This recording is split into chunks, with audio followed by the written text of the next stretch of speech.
was so old-fashioned, I think that wouldn't have been well received. Do you think there's a future for journalism? Obviously, democracy needs journalism. Everybody needs journalism. Poor journalism leads to disinformation, leads to poor decisions by people. But with Facebook and Google having taken most of the advertising share for journalism, what do you think the future of journalism, meaning paying journalists to make a living, and companies can be?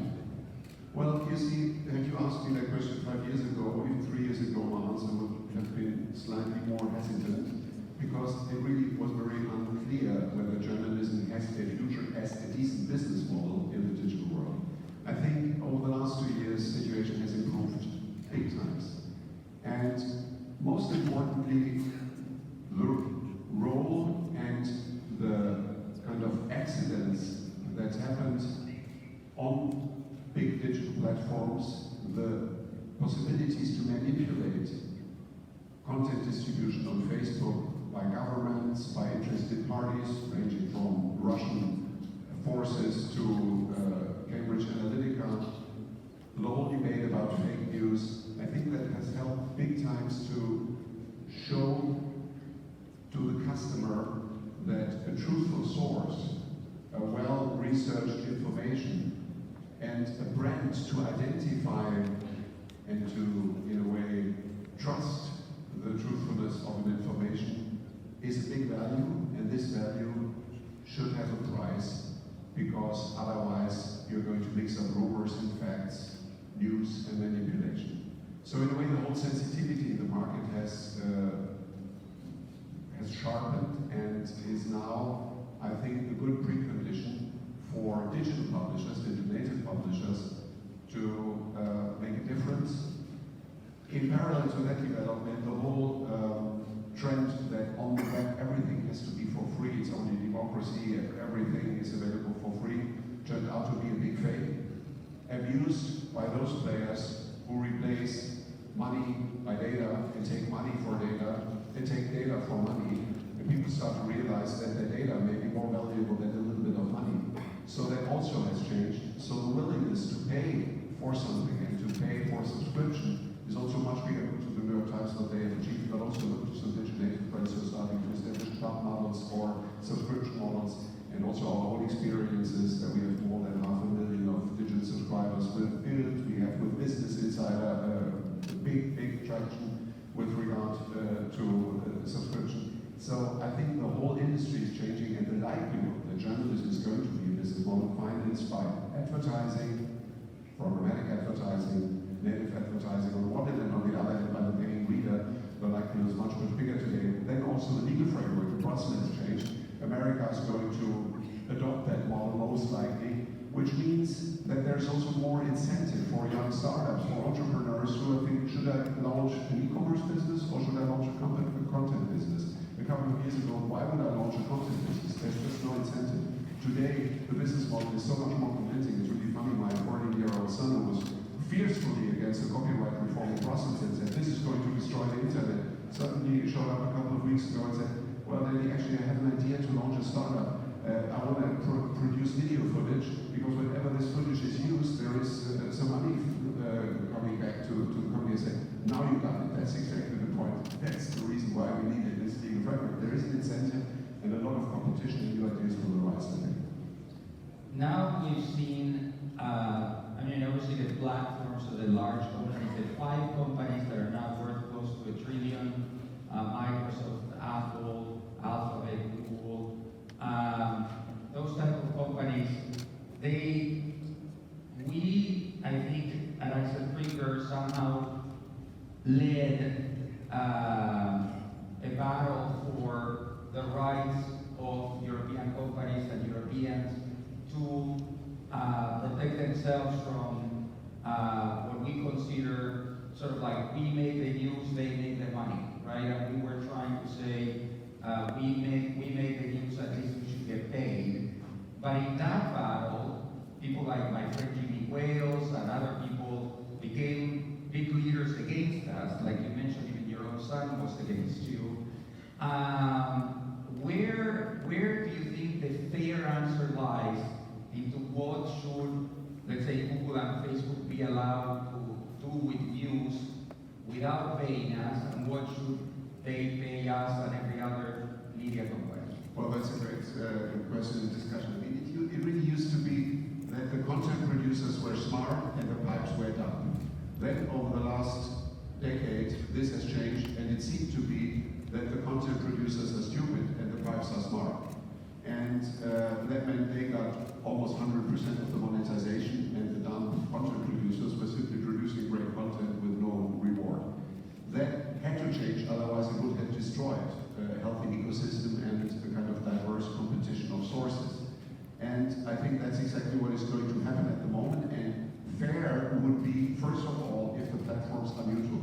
I cannot imagine a world where a platform is a curator. That's why I think the whole discussion, the platforms have to take more responsibility of the content, is a very ambivalent discussion. Because if you force a company like Facebook to employ journalists, curators, fact checkers, and to make decisions what is a truthful information, what is a bad information, what should people read, what shouldn't be read, you transform them into super powerful world monopolies of content decisions and content distribution. That cannot be the case, otherwise platforms like that would have to be split up. So I think they have to be neutral, they have to be a technological tool in order to distribute information. And if that is the case, I think we have to make sure that those who are producing the content, being in music, being in movies, being in just short form video content, being it information, journalism, news, they have to get a share of the advertising money that the platform's generating with that content and with that traffic. And also, we have to make sure that the content producer still has access to their customers. If the whole customer relationship is managed by the platform and the content producer doesn't even know the customer, I think it's not a sustainable business model. So these are the two most important criteria: revenue share and access to the customer by knowing and having their data. I think that's decisive. Yeah, no, I also think, I mean, in my conversations with the people at, let's say, with Jack Dorsey and people at Google and people at Facebook, it is true that it is unfair for them to ask them. Like a lot of people say, well, there was this controversy recently with Susan, the CEO of YouTube, about the content that offended the LGBTQ community. And I mean, I think what people don't understand, and this I'm going to say in defending Facebook, Google, and Twitter, is that the Chinese, who are the only people who effectively monitor the internet, they use 4 million people to effectively monitor the internet and censor the internet. Like, obviously, Facebook, Google, they would never get 4 million people. They would become money-losing companies if they have 4 million people. And when you talk to them, many times, when they say, we don't really know what's going on in our platforms, I think it's true. People say, but how can you not know what's going on in your platform? You say, well, because I have 2 billion people and I have 50,000 employees. It's just a question of, and then when they ask about who should do this, many times people say it should be AI. AI should, but AI is very good at detecting things such as pornography, but they're very bad at detecting things such as hate speech. But Martin, I couldn't agree more. And exactly, China is the bad role model for that, because they have used the big platforms and data for full control of their people, and that cannot be the goal in our Western societies. And again, a platform that is controlling the content and what is happening in every respect, it's a nightmare for me. And I think we should also very clearly distinguish, this is exactly the responsibility that the content producers have. They are in charge for the truthfulness of, and for the rights management and for all that they produce. The only thing that the platforms should do, they should basically, or two things that they should do. They should detect immediately who published something that is illegal, and they should be more helpful in basically finding the kind of criminal sources. And the second thing is that is related to that, they should have adequately identification of who is speaking. I mean, we do not allow masks in Germany in a demonstration on the streets. Why do we allow masks in a social media? So there should be a more developed, a more sophisticated identification and no fake accounts. I think if that is achieved, then we have a good and balanced system. Yeah, no, I also think that, I mean, by the way, I am in favor of anonymity in situations where we feel that people who may disclose who they are may be at risk, right, in societies that are not democracies. Or sometimes there's circumstances like whistleblowers who may want to remain anonymous. But I think mostly what's happened to the platforms is that they're, the Russians in particular, have been so effective at building arms of anonymous trolls that come after you say something, that it makes it very hard. I also had a personal experience recently in Spain, where I said that many foreigners preferred Madrid to Catalonia because they didn't want their children to learn Catalan because they felt it was not a useful language. And I got attacked by a mob of, tens of thousands of people saying Martin Barsapi says Catalan is not a useful language. So they take what you say out of context and they attack you as a mob. And that mob behavior of platforms is something that is very different from what happens in news organizations. And the conversation is generally in context, and you have fact checkers, and I think journalism deserves to be safe for that. I wanted to ask the organizers how much more time we have, if anybody could answer. I think everyone could listen for days. No, Unfortunately, we have this 10 minutes thing going on anymore. And I noticed that there's no time agreement. But it was very interesting. Okay, thanks for having us. Thank you.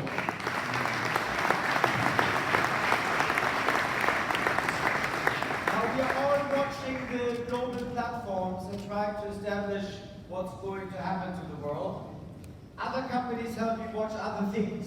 Charles from SmartFrog, please come on stage. We are talking about in-house surveillance. Yeah, thanks. And congratulations for 10 years of no affairs. Hi.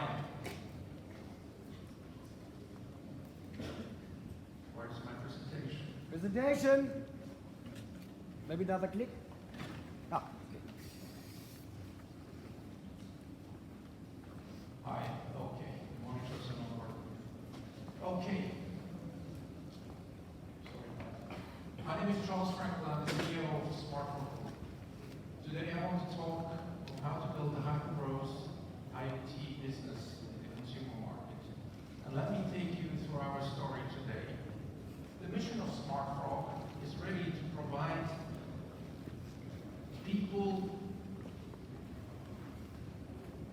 a more efficient, comfortable, and security to everybody. And we do this by offering modern technology in an easy-to-use and affordable manner for mass markets. So, in 2014, we founded the company, and in 2015, we actually launched our first product. So let me tell you where we are today, and I'm happy to announce that in the year 2018, we have achieved an annual recurring revenue growth of 578%, and a compounded annual revenue growth of over 500%. We have sold and acquired more than 1 million IoT users in 178 countries. And we have achieved a gross margin over 60%. This, in our industries, are significant numbers, since the market penetration globally is about 3%, with 56 billion homes. And this means, again, that 97% of the smart home security market is still free and up for grabs for us.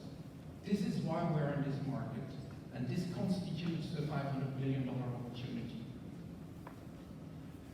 And if we extend the scope of this market to all smart home solutions, the global penetration is about 8%. This means there's 92% up for grabs for us, and this constitutes a $1 trillion opportunity.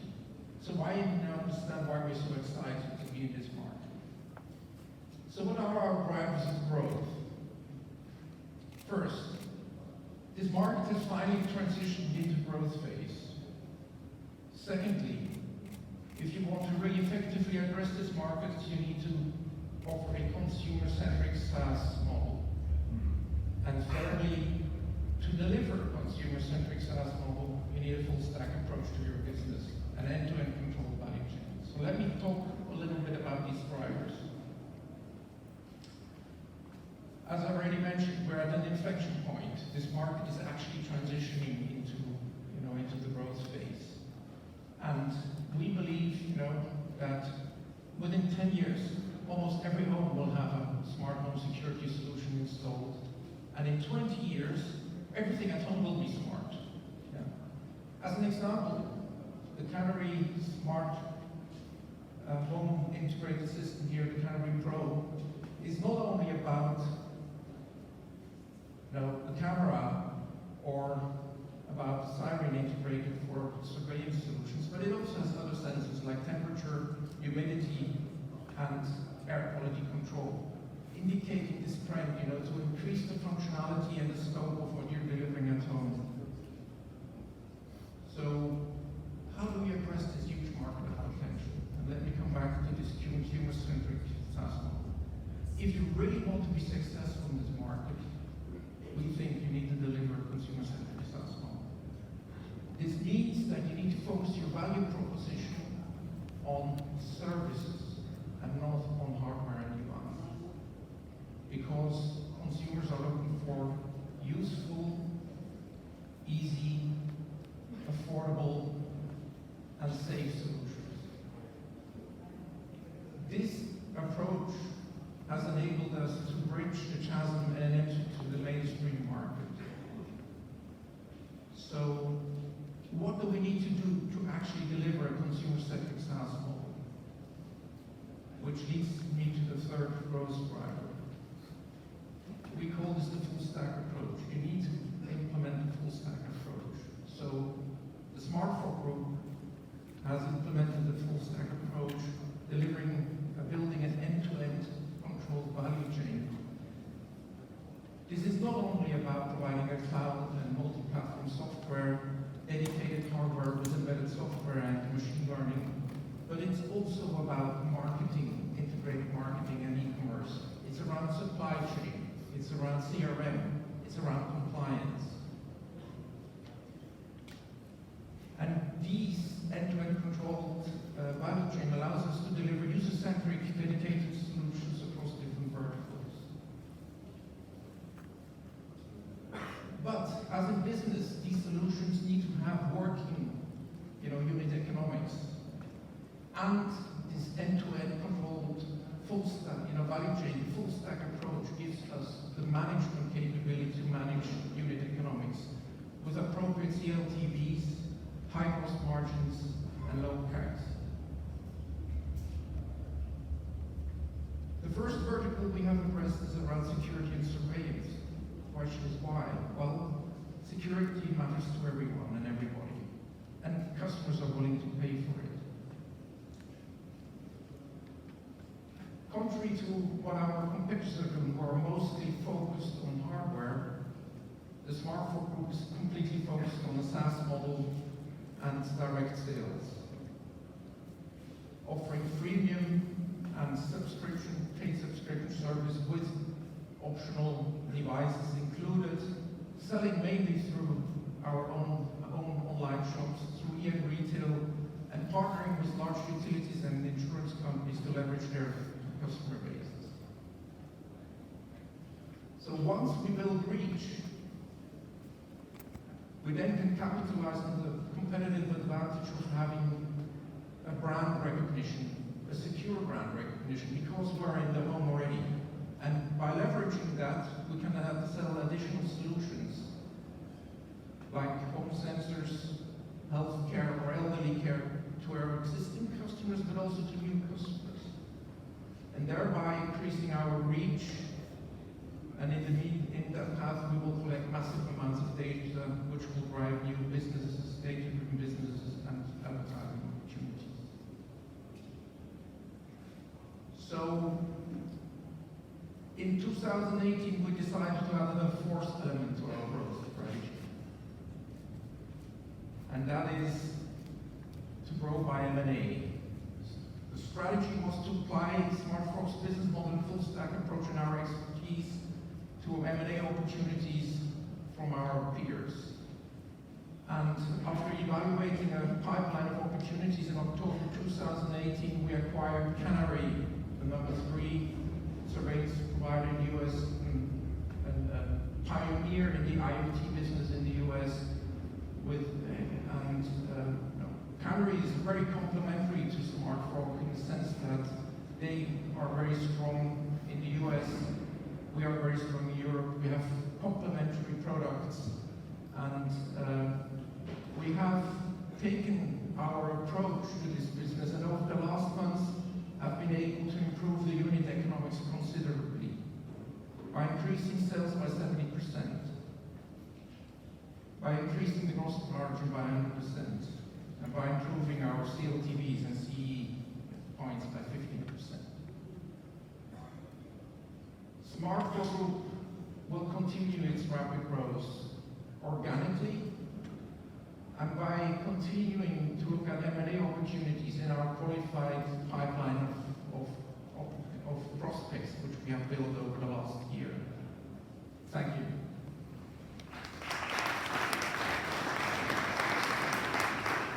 Thank you so much. I need a lot of cameras, by the way. Lisa Casa. Thank you so much. Now we have Danielle from AppAny, a data provider. Because internet is very measurable, or mobile is measurable.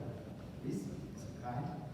And you want to know how many users you have. You probably know, but you don't necessarily know how many users your competitors have. And I think Google at some point switched off AdBladder, which was a tool we used as bankers a lot. And now AppAny, of course. You cannot do business development without AppAny anymore. Nadia, tell us a little bit about yourself. Where are you based? So I'm based out of our San Francisco headquarters office, and we have offices in 9 countries, including one here in Berlin. Wonderful. And if you describe AppAny service, what are you actually doing? So the company's relatively old. I think you acquired at some point a bit of flurry, I think like 8 years ago or something, the competitor. Not now. There was a company, Distimo, that we had acquired a number of years ago, but we started in 2010, actually out of Beijing, with a couple of European founders. But our business ultimately is to deliver the best quality global data estimates and analytics to help publishers, brands, and investors make smarter decisions. And for those that have mobile businesses and deliver experiences directly to end users, to really use this data to have the most compelling experiences for your customers. So in a way, you're like the Nielsen of mobile internet. I think that's probably the easiest analogy to make it click. Okay, I'm a banker, I like to think. So we have many startups here, I think over 2,000. And I often hear from them it's very tough to get your app visible in the App Store. It's a market question, but I didn't want to miss it, so that's why I asked it twice in a second. Well, what do you think a startup would do to get good visibility in the App Store when financial resources are tight? So I think there's a couple key things. I think from an overall business perspective, anything about your own app that leverages the network effect, so whether it's referrals, whether it's partnerships, that can also help drive things related to PR, that matters, I think, to get some overall initial buzz going. But in terms of action you can take within the app stores, there's something called ASO. So I'm sure most people that have been in the internet space know SEO, search engine optimization. Well, app store optimization is akin to that in the app stores. And getting organically ranked is critical. And so it's literally the name of your app, the description of your app, the app creatives that you have in the app stores. All of these things matter. Your ratings and reviews matter. So make sure it's not glitchy and it works well. Encourage reviews. And if you're able to start spending on paid UA, you can use it judiciously in order to help boost your organic ranks in concert with that paid But it sounds like you want to get the basics right Absolutely. before you start spending money so you scale a healthy base. Exactly. And do you have a white paper about this on your website, for example? So we do. We have a number of app marketing playbooks and mobile marketing playbooks. So we actually updated one around ASO actually just in the last week. But there's a number of resources I encourage folks to check out our blog, whether it's what's happening in the overall mobile market to strategy pieces and execution pieces that can really help. Fantastic. So MNE is a data provider, and it's a SaaS platform. Correct. But I'm also board member at Baduk. I use it quite frequently. Can you get the data anywhere else? So today it is direct from Amani. We have not yet gone into partnerships for selling. So, and our customers have access both through a web interface, through a mobile app, through APIs. So there are a number of ways to get Just access. to give everyone an idea, if you look at the top 500 American and European app developers, what's the percentage of the customers you have there, roughly? So in essence, one out of every two sort of publishers use Amani in some way, shape, or form. And if you look at the overall top, over 90% of the top publishers are Amani. 90%. So you're really the industry standard. And once they're customer, they also give you data, or you source all your data through patents? We have a range of different methodologies. So we have an analytics platform that publishers use to, dashboard what's happening within the app stores, within ad networks that we provide freely. But we also have our own panel. We leverage data from app stores. So there's really a range of inputs that we leverage, and then our data science is, I'd argue, one of the best kept secrets in the industry that help us create really accurate estimates from what's happening in installs to active users to ad creatives that are showing up in different ad networks. When you are the market leader, we don't like to talk too much about competition, but just to put everything in context, who would you say is like the second most important players? I think it depends on where within the mobile space you're talking about. If you're looking at the app space in particular, we estimate we have, roughly 80% share. Similar So we launched a mobile web product in March, and I think as we did that, we now have new competitors. So Right. ComScore has some app data, but not too much. But when you get into mobile web, you'll see ComScore, you'll see similar web. So our competitive set broadened for sure with that launch. started as a tough one, the ad, and now you added mobile ad. Correct. Let's talk about mobile ad. What is the future of mobile data consumption? Will it continue to be app-driven, or HTML5 is rumored to take market share? I know it from myself. I have like 280 apps, and I'm using maybe 10. They're just hanging there, and at some point I deleted them. My phone is full. It's a bit of an annoying experience. You started the app world, so you're a little bit biased, but what is your view, as a mobile agent? Okay, so there is some bias, but we also went into mobile web for a reason. We recognize that it can be a really important on-ramp for a consumer to engage with a given brand. And for certain verticals, like retail, for example, it's a very logical place for consumers to go until they have a strong affinity and then they install the app. The conversions, the basket sizes, and so forth are much stronger in apps, so there's a real reason to make sure that you're doing a great job on both. But what I would give you some quick stats. So on average globally, people spend about 3 hours a day on their mobile phone between app and mobile web. In Europe, it's closer to 2.5. In certain emerging markets like Indonesia, it's like 4 because they're leapfrogging. It's the only digital platform for many consumers. In the US, it's closer to 3. And of that, 51 minutes of every hour is spent in app versus mobile web. And that hasn't materially changed. It's ticked up maybe a minute over the course of the last 2 years to app. The apps, It's mostly apps. 80% more or less. So lots of MAU on web, but in terms of real engagement and time spent and ultimately conversions, so much of that is But happening in app. maybe just thinking about loud here. Maybe you use Facebook and I know where you're going with that. And what I would say is, if you look at the the long apps, tail might be still mobile then, no? there's still a ton, there is, I'm sure, a lot of opportunity in long tail and mobile web. But you mentioned your 280 apps. The average consumer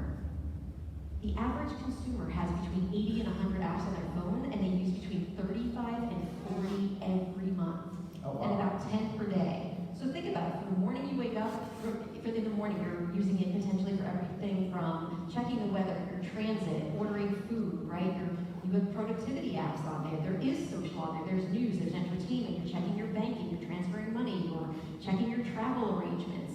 You think about how you use it over the course of a day and a month, and you start to get why it's not just 10 that you're using. Now, we're about to legalize cannabis, and I guess one of the reasons is that with all the AI coming and having so many people who have more times on their hands, who want to keep them busy, computer games are also a wonderful way to waste time, right? And I was astonished that a few years ago, I think 60% of the app usage was mostly related to games. Are people still playing so much? So games is huge, especially on the monetization side in mobile. So 74 cents of every dollar spent in the app stores is on games.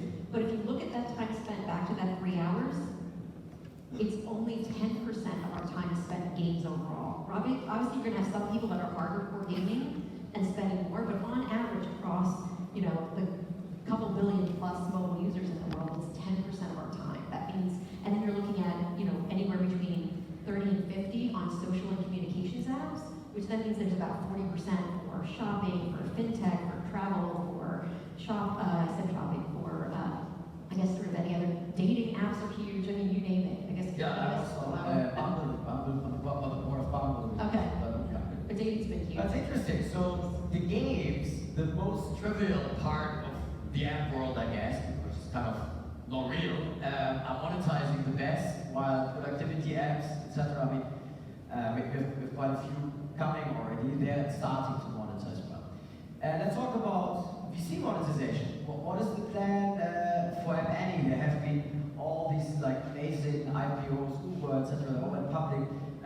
Is App Annie going to go public at some point? How many have 100 million revenues? We had 100 million in ARR, and we're EBITDA positive, and we're plowing every dollar of profit back into the business, especially in the R&D side, so that we can further accelerate our growth. We want every option and door open to us, including IPO. Wonderful. Then. Excellent. Thank you so much. Thank you. Really Pleasure. appreciate it. Good luck to you. We have Hanno Personio. Please come on stage. You already presented in London, and I said it's such a great product, you have to come back to Berlin. Thank you so much for being here. Thank you, Marco. Hi, everyone.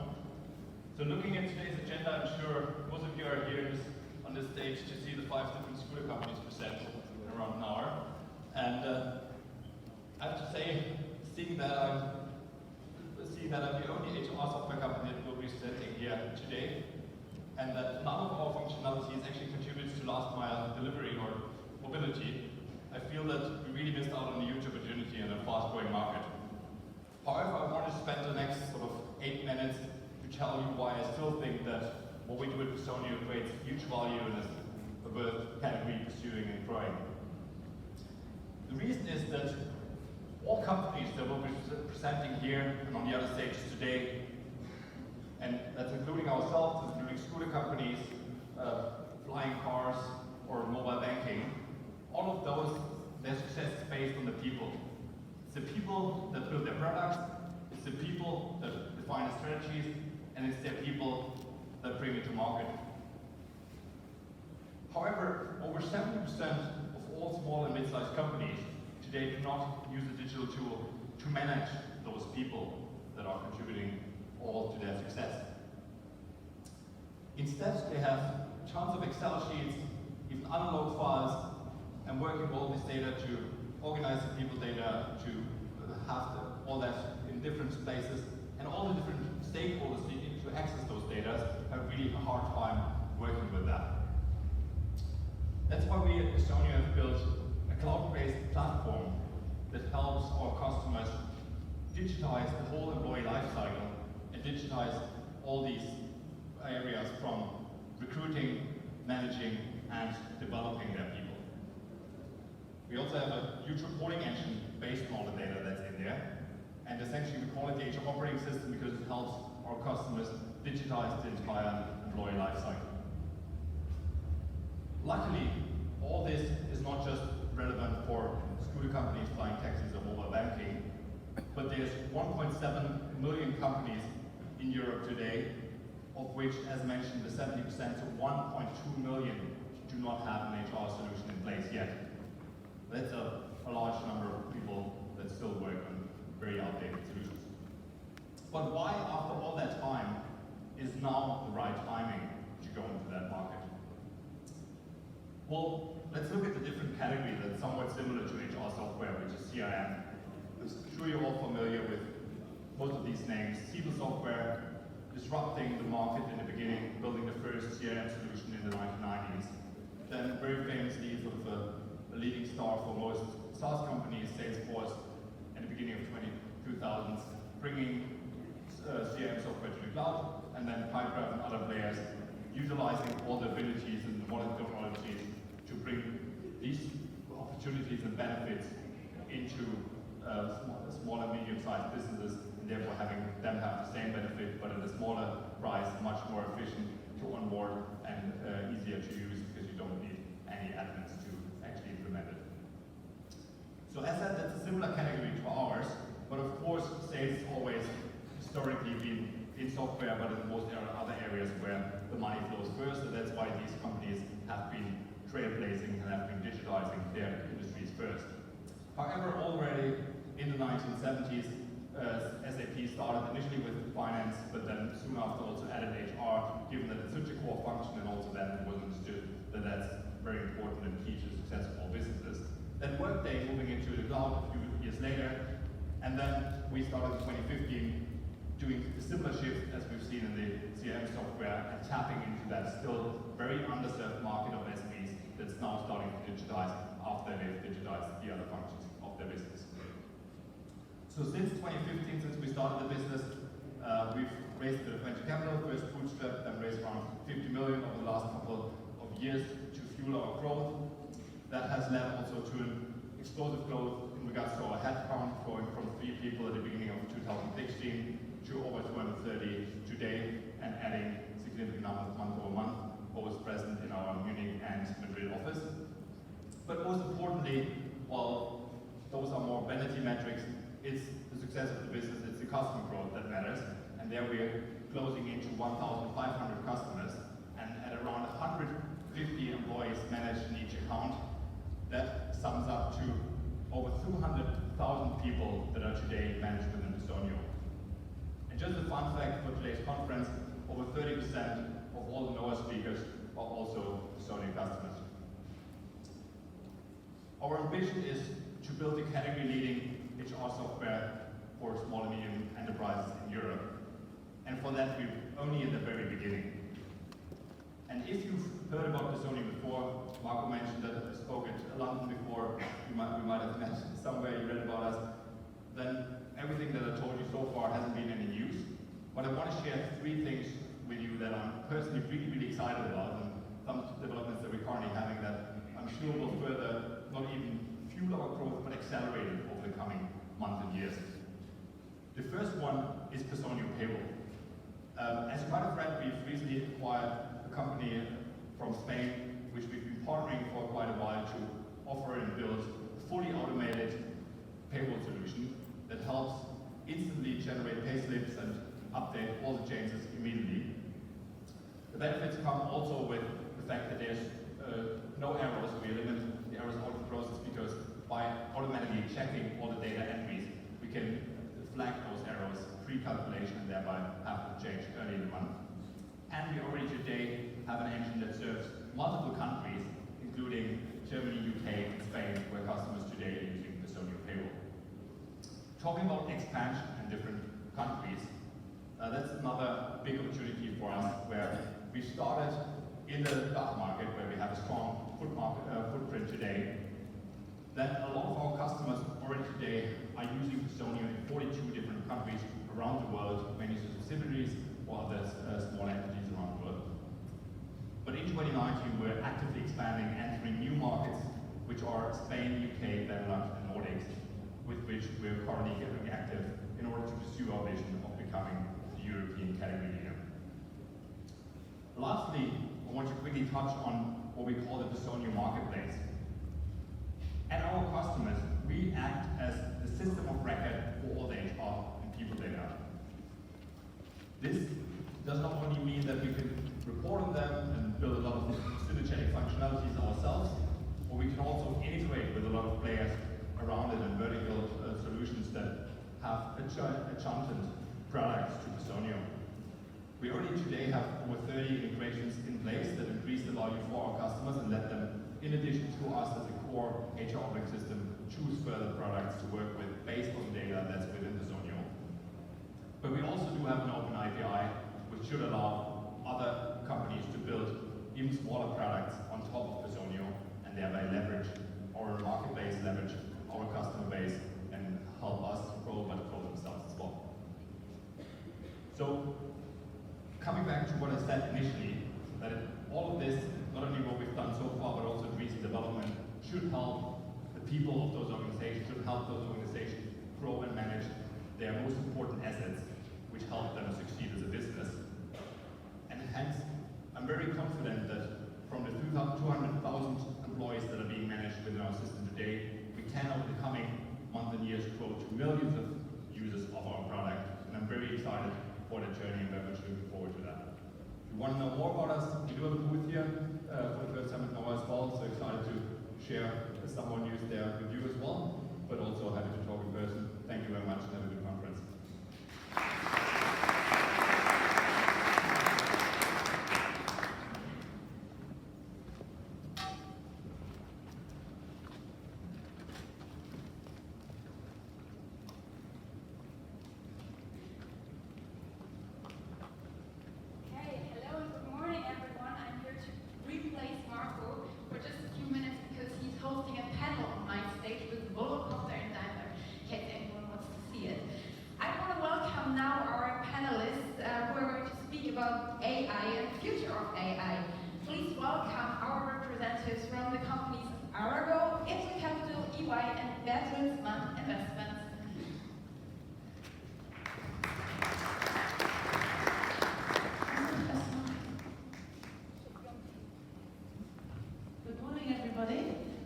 Welcome to the AI, or Artificial Intelligence, Augmented Intelligence panel.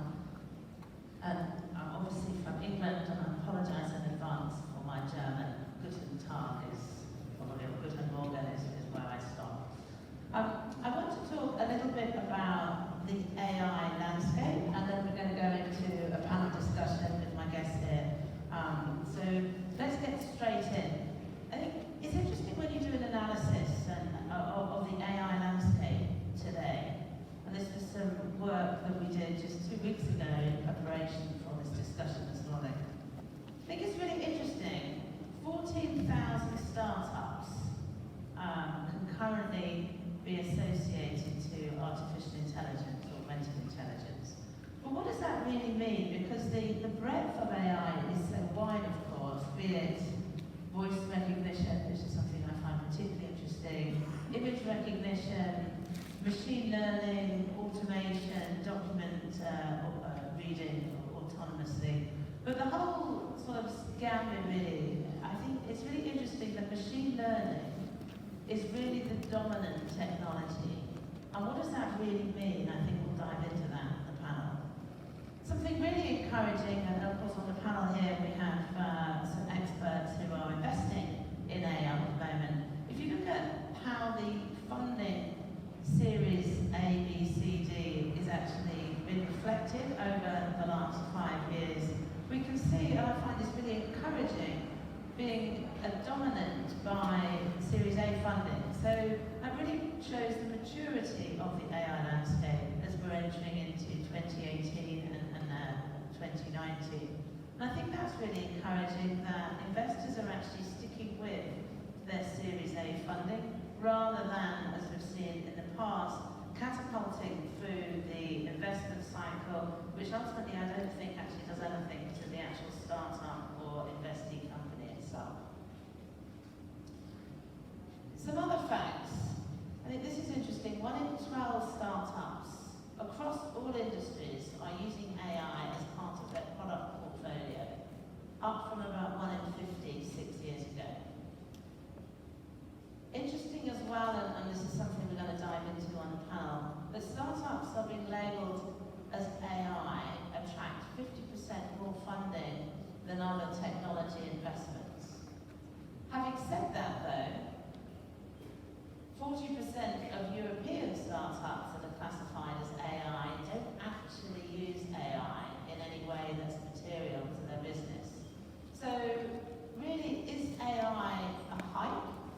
to really attract more funding? And how can we really understand what is true AI, what is true benefit, and investors really getting into the technologies that they believe they're really actually investing in?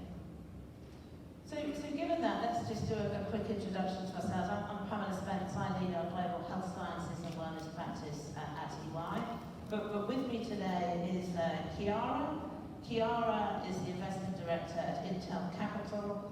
Extensive experience in HTG, which really here in Germany has funded, I think it's 500 startups to date. I've got Minu. Thank you very much, Minu, for joining us today. Quite a late addition to our panel. Minu being Vice President at Bertelsmann Investments. Bertelsmann Investments, of course, being part of the bigger Bertelsmann company. Minu really overseeing investors' fund activities and the Digital Partners Program. And lastly, but by no means least, and I would say unusually a male being in a minority on a panel in technology, we have Chris, CEO and founder of Arago, which, I don't know, is it the first German AI company, but certainly the longest surviving AI company. So welcome all three of you to the panel this afternoon, or this morning. So let's kick off. Chris, and all of you, but I'll come to you, Chris, first. What excites you the most about AI? I mean, I've just given some statistics on the AI landscape, but what are you most excited about? When I started AI more than 20 years ago, I had this idea as a nerd. These are a lot of hard problems to actually build AI. There's a difference between building and using AI. So if you're building AI, you find a lot of hard and challenging problems, which attracts a lot of good tech talent.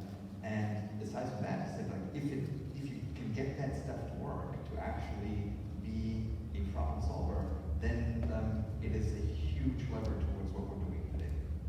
So two exciting things. One is you do something interesting, and number two, if it works, it has a huge impact. Right, and what about you, Minu? What excites you so much about AI? To me, I guess the most exciting aspect of AI, and certainly bringing in an operational perspective or corporate perspective into this discussion, is the fact that usually when you have very complex situations, you may even think they're unmanageable.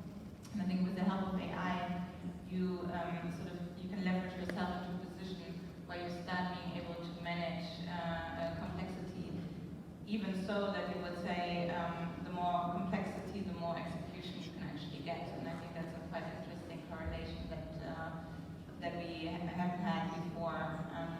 At Bertelsmann, I mean, we look into now and the future, we look into things which how we can leverage our existing value creation.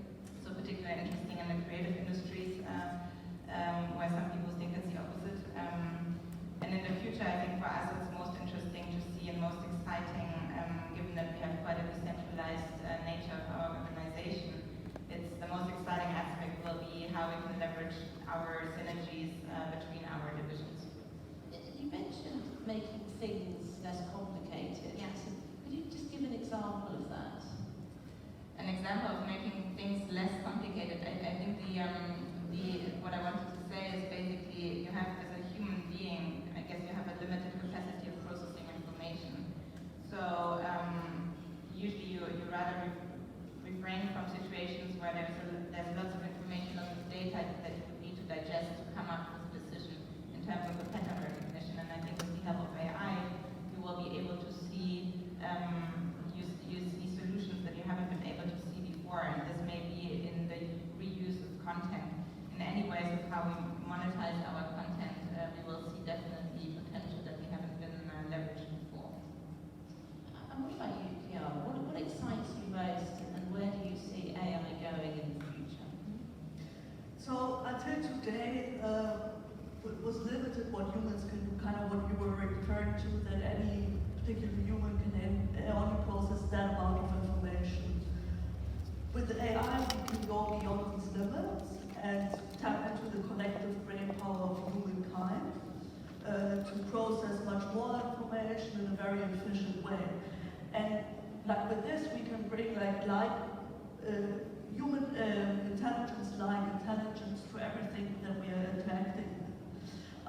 And on the one hand, this amplifies the human ability with machines to process, analyze, evaluate an abundance amount of data around us, but frees up our time to spend on creativity, on decision making, and things that are maybe a bit more enjoyable.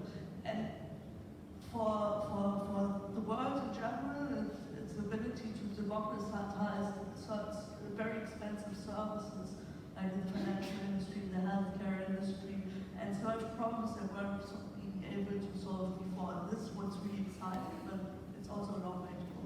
Sure. I mean, I think the theme that we've picked up on is the capacity to simplify, to speed up scale with AI.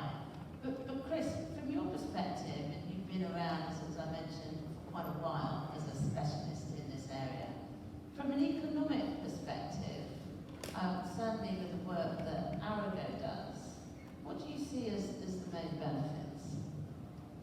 In the end, what you get is automation, and mainly machines do tasks that we previously had to do, and machines do things that are either too tedious or too expensive or too dangerous or whatever, just going down that way. But I think the principle of automation changes with AI, right? The principle before, if you wanted to automate, you needed to standardize, consolidate, and use economies of scale.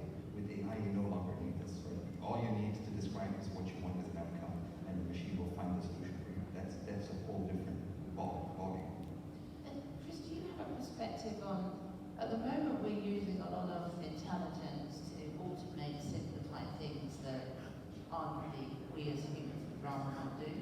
How far off do you think we are from a paradigm of clever thinking machines that actually will be able to think faster than us in more cognitive ways?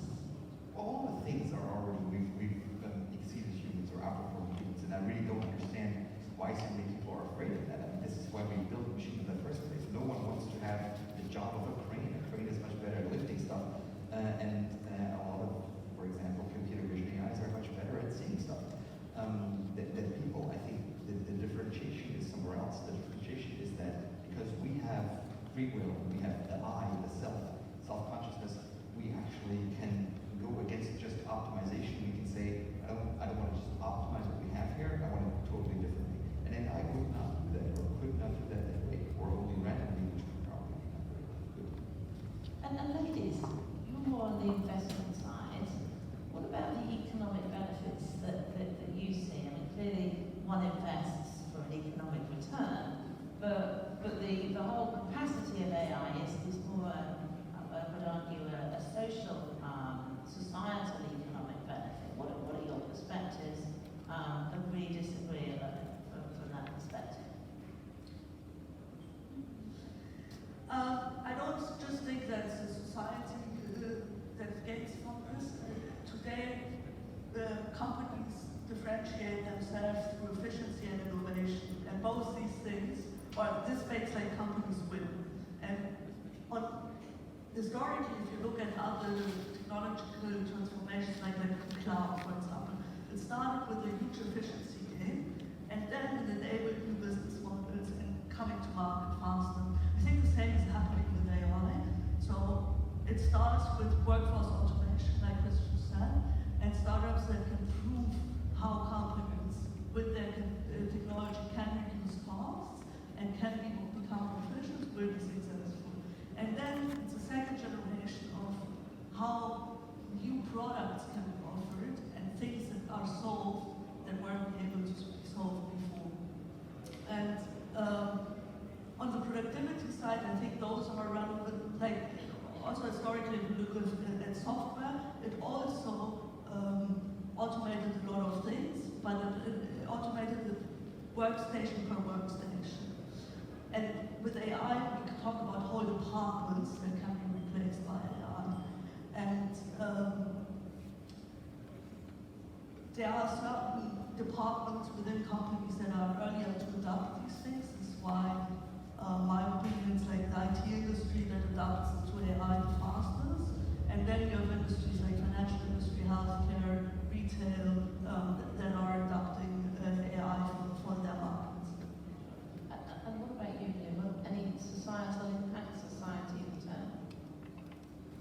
or not? Let me maybe first go back to your question on the investment side. I mean, you mentioned something in the presentation on AI companies. Are they actually AI first companies, or are they just using AI? I think there's probably almost no company anymore which is not somehow using AI. From an investment perspective, we are particularly interested in those companies which we consider AI first companies, which you would, as an example, find in B2B platform businesses. We, for example, invested in China into two companies offering a proven AI solution for autonomous driving. So that's the kind of things which interest us, usually more designed as a platform than rather a narrow application. But I guess Chris is the better person to speak about the difference between general and narrow AI. But that's usually the things that are interesting for us, and that also means that we're in that moment. Obviously, when you talk about autonomous driving, we're obviously also making a bet on a certain trend which has a societal impact. But to us, I think the societal impact, and then maybe I would like to talk more now on the second head that I'm wearing on partnerships, is we are looking to find the right partner to go with us through the digital transformation. And I think if you ask me about impact, we, and especially as corporates, and then also obviously as investors, should really think about who we would like to push forward in that entire development. And if you ask me about societal aspects, I think we could look into the entire platform businesses. We could actually make up the entire discussion around who are the companies that we'd like to push. Are those ones the American platforms? Are those ones the Chinese players? Do we have a European player like we have with Chris and Arago that we should work with? I mean, we are in touch. We are working with Chris, and we are particularly interested in those AI companies that are offering a solution that we as a company can apply across divisions. And that's, for me, the most important thing that we should ask ourselves in Europe is where are we in this entire development and wave of investments in AI? What do we do, and which companies are we really investing in? Which are the ones that we are trying to push forward? Thank you. I want to, I know we've only got a couple of minutes left, Chris, I want to pick up on something that you mentioned about, something about, I'm going to misquote you slightly, but the fear of AI, and you mentioned, why wouldn't we just want a crane to do the job that we don't want to do? There's a lot of ethical concerns that wash around the political landscape, many different countries across Europe. At what point do you think augmented intelligence becomes pure artificial intelligence without human intervention? And do you see this, really the political statements and the concerns, or the regulatory concerns, ever going away? Love your perspective on that. That's a tough question, right? Because whatever you say, you can prove it anyway. Is look, our world view and our world is pretty broken. I mean, if you look at the conflicts that are in the world, and if you look at how society is no longer about community but about egotism and so on, there's lots of ethical things to be discussed inside society. And since AI takes data from us as society, AI will replicate and optimize on top of what we're doing. So I would say the ethical questions we shouldn't change the data to train an AI, we should change society to get better data to train an AI.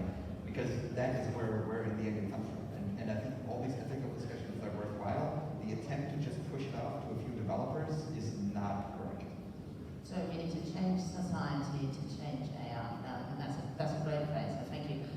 We're running out of time, so just like one last comment from each of you. I'll start with you, Minu. The next big thing in AI? The next big thing in AI, as I mentioned before, I think we should be looking into horizontal AI solutions that we can apply across different divisions. Okay. Chiara? Anything that leverages the Intel infrastructure. Okay, and finally to you, Chris. I think the next big thing is going to be much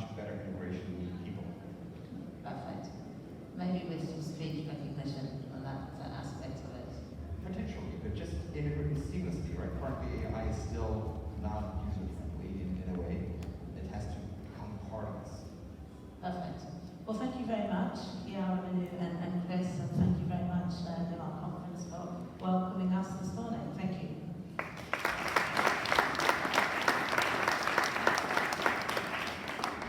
Thank you so much.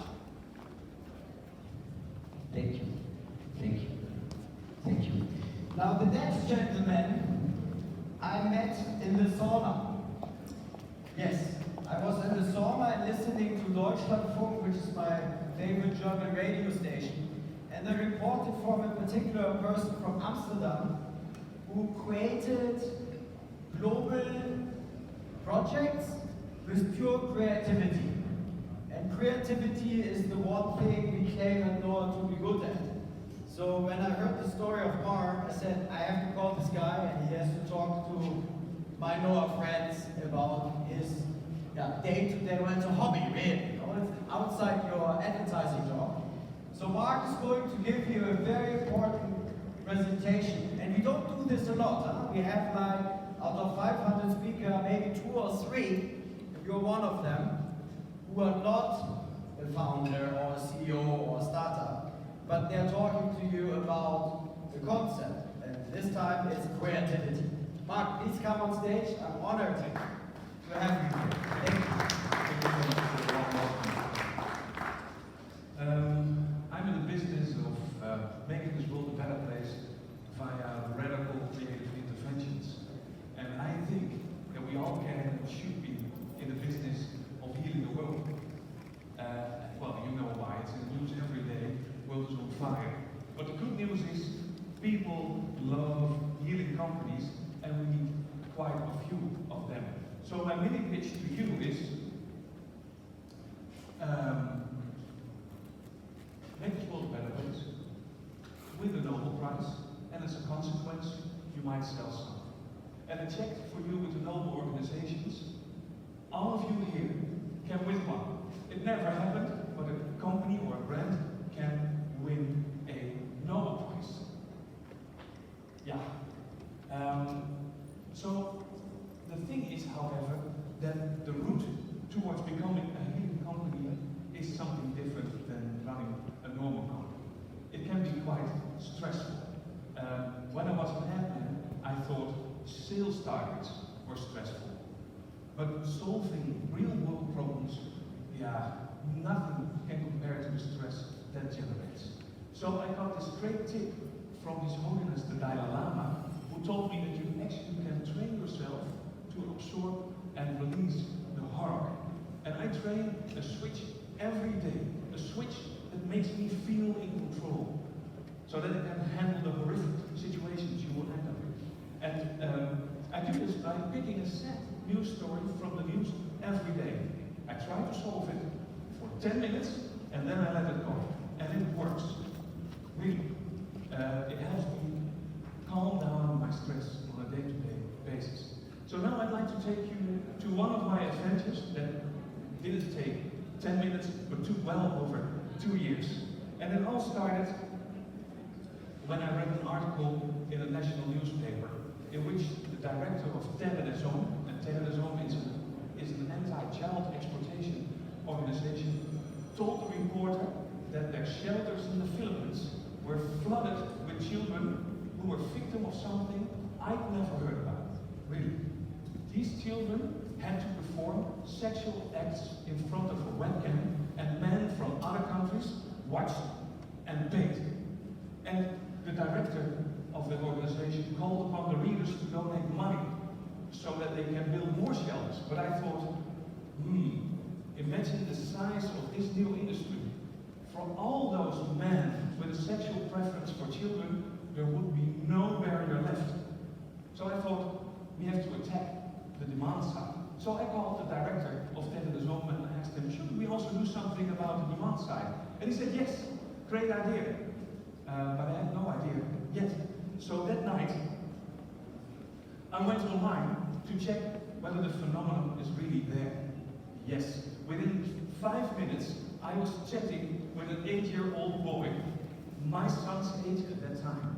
And he was clearly not sitting there to talk with me about his progress in school.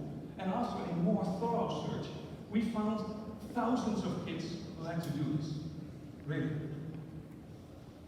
But yeah, I didn't want to do an awareness campaign. I wanted to solve the issue. I wanted to solve the problem. Personally, I hate awareness campaigns. But we wanted to bring a solution. But before you can solve something, you have to have a deep understanding of the problem. So we spent months and months of analyzing legal texts, talking to victims, talking to experts, etc. And then we found out that the problem was way bigger than we thought. At any given moment, there are 750,000 men online with a sexual preference for children. Any given time. Leading to tens of thousands of kids being abused in the Philippines alone on a daily basis. And when you see this, you were so committed to destroy that demand side. And then we had to find a sort of solution. What solution do we want to promote? And after a thorough study, we found out that the simple thing we needed to change was the way of policing. We wanted to shift the way of policing from a reactive style of policing to a proactive style of policing. We wanted police forces all over the world patrolling the websites where these traits are happening. Reactive policing works fine in countries like ours. You know, if my kids are being abused by a webcam, I go to the police, report the crime, and police forces take action immediately. Children in the Philippines or in other developing countries can't go to the police, so nothing happens. And then we had this very simple idea of promoting the solution to the police and to politicians to free up budgets by identifying 1,000 predators from as many countries as possible. I thought if we can identify 1,000 predators, police forces all over the world can easily take it over and arrest hundreds of thousands every year. But of course, we have to take some precautions. There the stress thing comes in again. I rented a warehouse under a fake name, a few hundred meters away from my office. People in my office had no idea what we were doing. I even had to fire a few people so that they could work on this COVID operation for some time, well over a year. I set up a non-traceable internet connection via Kyrgyzstan to Manila. We set up a fake agency in Switzerland to disguise the money trail, and a few other things to make sure that it was a COVID operation, because you never know. And the idea was, let's go online, pose as a 10-year-old Filipino girl, and then we will identify her.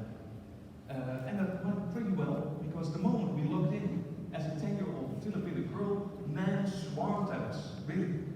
But they all wanted us to turn on the webcam, and they would see, us sitting there.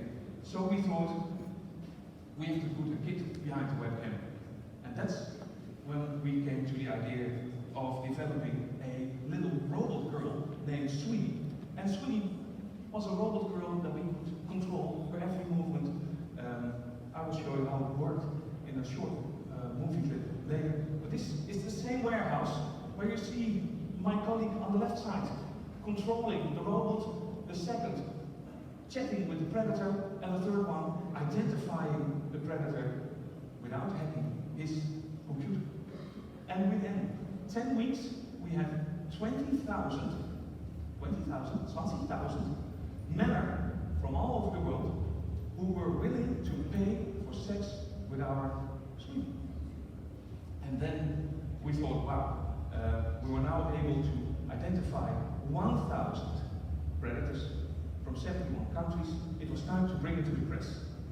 And here you see me, after making my first call to the German press agency, the DPA, because it was a little tricky.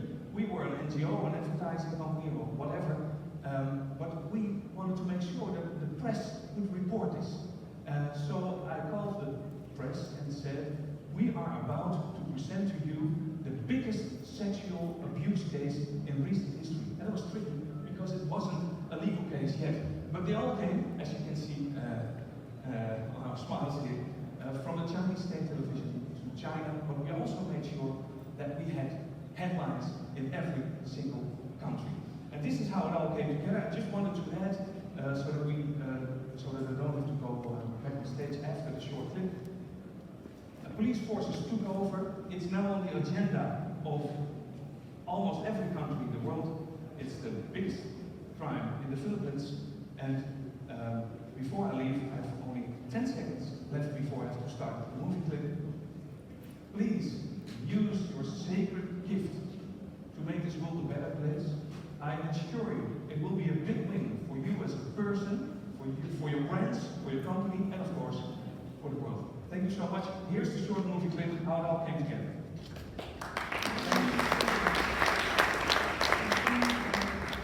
I live in the Philippines. Every day, I have to sit in front of the webcam and talk to men, just like tens of thousands of other kids. The men ask me to take off my clothes. They play with themselves. They want me to play with myself. As soon as I go online, they come to me. But what they don't know, I'm not real. I'm a computer model, made piece by piece to track down these men who do this. Webcam child sex tourism is a new phenomenon that's spreading like an epidemic. Men from rich countries pay children in poor countries to perform sexual acts in front of webcams. We estimate that tens of thousands of kids, some of them only 6 years old, are abused behind cams in the Philippines alone. But instead of hundreds of thousands of convictions, we could only find 6 men who have ever been charged. Our solution: proactive policing. To stop predators, we need to patrol the websites where they commit these crimes and catch them in the act. We went undercover posing as a 10-year-old Filipino girl on public chat rooms. Sweetie is a computer model we created to look and move like a real girl. I'm not real. Men think she's sitting in front of a webcam in the Philippines, but actually, we were operating her from a warehouse in the capital of the Netherlands. In just 10 weeks, we identified 1,000 predators from 71 countries. Instantly, Sweetie became world news. Webcam sex tourism. Investigators tracked down their addresses and photos and handed them over to Interpol. She is the weapon against online sex tourism. 46 Australians have been handed to international police. I'm of course very happy for Sarah Sons that they have made this case. 1 billion people have seen the Sweetie campaign. Webcam child sex tourism is now a globally recognized problem. But what we're most proud of, predators are being stopped. 17 people from Britain have been arrested. And children are being saved. Around 15 children aged 6 to 15 were rescued.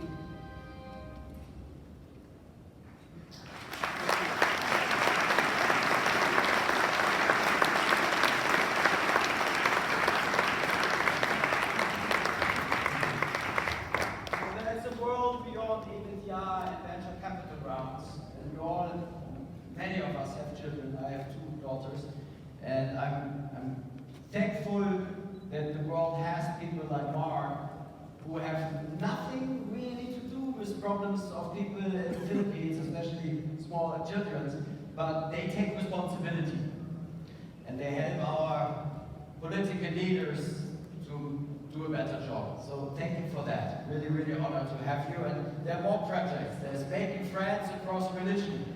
Go on YouTube. This man interviewed the top 12 religious leaders of the world, including the Pope, the Dalai Lama, and so on and so forth. And you made them talk.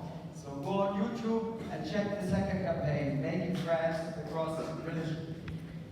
So now we have BCG, Stefan Gross-Selberg, talking about what you do to the economy, how you're helping old companies to bring new concepts into the market. Thank you so much for being here. Thank you.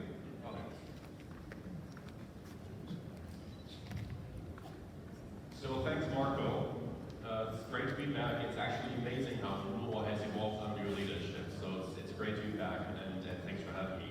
So what I want to talk about today primarily is I want to share the results of a study which we have been conducting. We analyzed and surveyed hundreds of companies.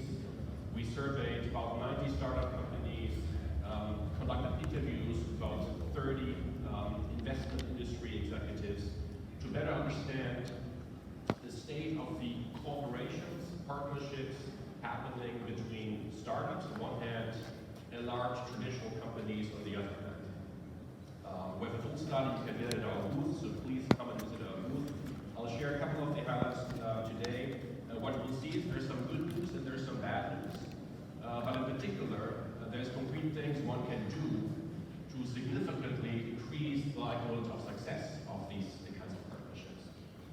that's what I want to talk about. The reason I'm so passionate about the topic is because the company I represent actually was built on the premise that if you combine the strengths of these traditional big companies, which are big because they have been successful for a long time and because they sit on amazing assets, which is access to markets, maybe brands, technology, data. If you combine these assets with the speed and the agility of startups, they can actually create great things. And that's what we have been doing. That's BCG Digital Ventures. We're a global investment and incubation company. We incubate, we build new businesses, startup companies in partnership with corporates end-to-end. That means we really start with developing the concepts and ideas, but we don't stop them. But we actually build the products, the platforms.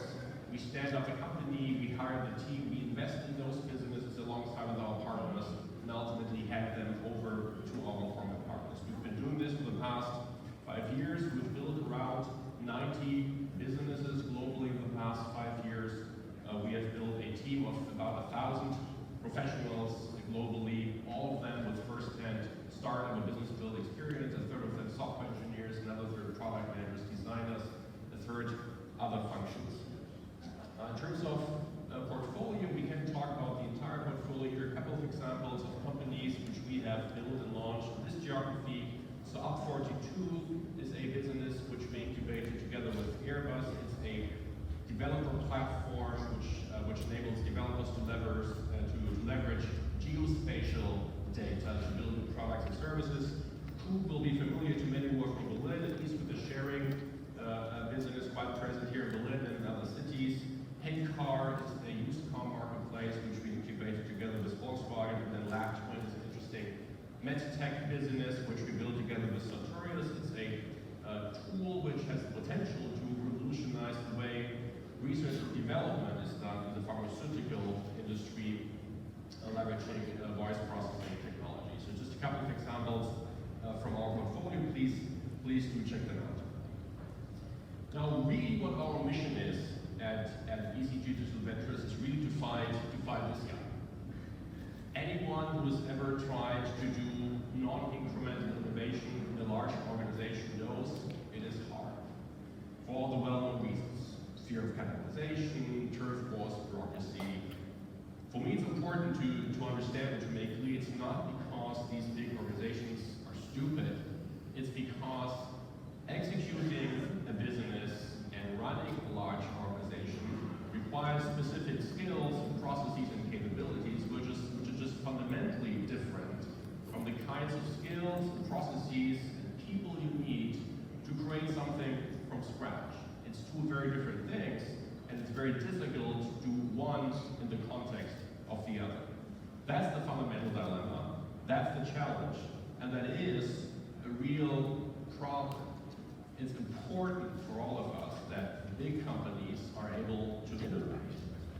If you look at the overall sort of global landscape, I think one of the particular strengths which European companies have had for a long period of time is that they're able to reinvent themselves. We have many companies across Europe, in Germany, but also across Europe, that have been around for many decades, some for centuries, and they have proven in the past they can reinvent themselves from within. And it's critically important for all of us, for our competitiveness, that these companies just do this again in the area of, the digital transformation which we're all seeing. So driving innovation must be a key priority. And the good news, if you will, is that people understand that. The executives of these companies, they know that. And one of the things they have been doing increasingly over the years is develop those partnerships with startup companies, because these kinds of partnerships can help them drive innovation. And there's a study from our study. The headline is everybody's doing it. So 29 out of 30 DAX companies in Germany have some sort of partnership with startups. Over half of the Mittelstands companies have a partnership, whether that's an accelerator, corporate venture capital unit, incubator, different shapes and forms, but it's become quite common to do these kinds of partnerships. Bad news is, it's actually not going too well. Over half of the startups are actually unhappy with the outcome of these partnerships and corporations, and almost half of the corporates are unhappy. Why is that? Well, because many of these partnerships don't live up to expectations, they miss their objectives. Some of the objectives are on this chart. So obviously startups are interested in growth, in driving business, in driving revenues for their business. They're also particularly interested in building their reputation, in the partnership with a big brand, and obviously help with that. Corporates typically expect something very different. They want to try something new. They may want to launch a pilot. They also want to drive new business. And they also, half of them, I find it quite interesting, they expect a cultural shift from these kinds of partnerships. Now think about this. This may be a big company with tens of thousands of employees expecting a cultural shift from a partnership with a startup which maybe has 20 people.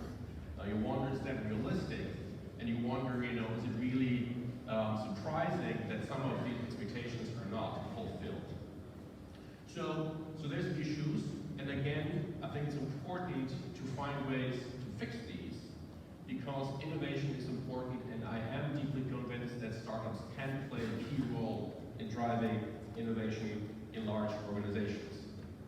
So what I want to do briefly is share 3 lessons which come from our study, but which also come from 5 years of us doing just that and collecting a lot of experience. And I only have a little time left, so I'll be quick. But just quickly, 3 very simple things one can do to improve the likelihood of success. It starts by being incredibly clear of the actual objectives you have. Be clear about them yourselves, but also communicate them very clearly to your partner on both sides to make sure there are no surprises. And it's not enough to just say, I want to use your data, I want to leverage your brand. It has to be specific in terms of how you actually get access to the assets which you need, to the support you need in order to reach the objectives of what you're trying to do. Secondly, what we see a lot happening is that corporations tend to manage their relationships, their investments in startups, like they manage corporate projects, which doesn't really work because the nature of these partnerships is typically different. They're higher risk, they're more risky, there's more agility required. So the advice is to really take on what we call a more investor's mindset on the corporate side. So think about, of a portfolio of initiatives, investments you make.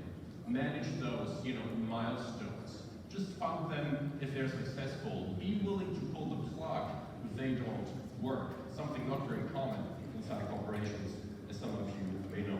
And lastly, what we see in most of the successful partnerships, which we do see, is they have a clear link between what the startup is trying to do and the actual core of what the corporation's business is. So it's not somewhere on the side, it's really at the heart of their business. Creating these links may be particularly challenging, but the rewards are great because it increases the likelihood of success. So, finishing on a hopefully positive note, people have understood the need for innovation. They see startups as a source of innovations. There's great things one can do to improve the likelihood of success. There's much more data on this in our study, so please check it out. There's a team there answering questions, and thank you for your listening this morning. Thank you.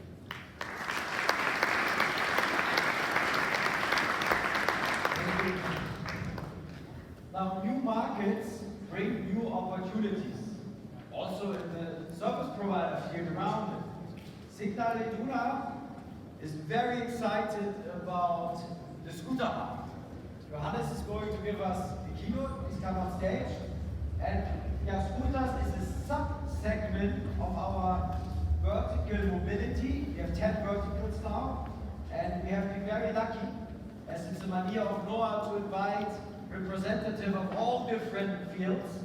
We brought you, I think, 5 scooter businesses, and they are presenting here on stage after Johannes' keynote. Thank you so much for being here. Thank you. Thank you. How many accidents have there been already? Any fatal ones? I don't know, a few. Hopefully not here. Yeah. I would say the last mile is always the hardest. Yes. The last mile is always the hardest. My name is Johannes Rath, and I'm the Chief Digital Officer of Signali Wiener Group, one of the leading German insurance companies. And in my career, from an insurance perspective, it is the first time that I see the evolution of a brand new insurance market. And it's a pleasure to be here today at NOAA. So, the last mile is always the hardest. I think that is true in a marathon, and it is also true in urban transportation. Well, in Germany is a car nation, US is a car nation, and even India is becoming a car nation. We sit in the traffic jams in the morning and we hate it. We sit in the traffic jams in the evening and we hate it again, and we still use the cars. But what about biking to work? Have you ever ridden a bike in a suit before the important meeting? That is not always an option. What about public transportation? Maybe the train station is too far away from your work. This is where micro-mobility solutions enter the picture. They make our way to work easier. They speed up our trip from the train station to the office. And all in all, they make it easier for us to get the right way in the last mile. That's why great companies have been working hard on this last mile question. You will hear the presentation in just a few minutes, and what they do all have in common is they want to get us from A to B faster. They want to make our life easier, and they want to help us to reduce our carbon footprint in the future and help use the bike scooter park. It makes a lot of fun. Most of the mobility services you will see in the next hours use the e-scooters to get from A to B. But believe me, there is more to come. The company I work for is an investor on one of these companies you will see on stage. And we are also an insurer of e-scooters. And for us, it is definitely a growing market. 3 good reasons why I would love to see a lot of scooters in this summer in Germany. Today, we have Stern and Thiel from Germany, we have Boy from Sweden, we have Line and Bert from US on stage. I would say this is the who is who of the micro-mobility scene. But let me say one thing before we get to the speaker up here. Micro-mobility is not about US versus Sweden, Sweden versus Germany, Germany versus China. It's not about e-scooter versus other solutions. It's about connecting the dots in our public transportation system. It's about seeing an alternative for using cars. It's about creating a greener way to move around every day and having fun with it. Most of all, micro-mobility is an investment in our future. We can achieve a better life for us, for ourselves, and also for our children. Let us embrace the possibility competition offers and reach our goals faster. And I'm very happy to say, and thanks to our government, after a really, really long process, that you can ride the last mile with an e-scooter in Germany in this summer in 2019. And it's a pleasure that I talk to you today, and I would like to welcome Christian Gassner from Bird. He is the General Manager DAF. Welcome on stage. Thank you very much.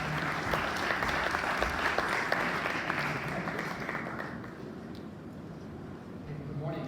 My name is Christian Gassner. It's a pleasure for me to be here. I'm the General Manager at Bird for Germany, Austria, and Switzerland. And I'm here today to talk about where we've come from, where we are today, about our global and local approach, and most importantly about our mission.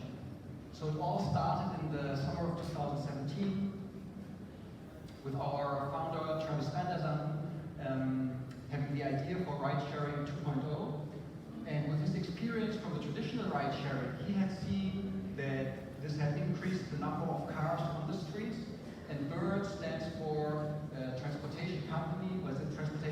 company with a real car-reducing alternative. So you see here one of the very first birds getting prepared with the so-called bird brain, the GPS, and a few days later the first birds hit the ground in Santa Monica.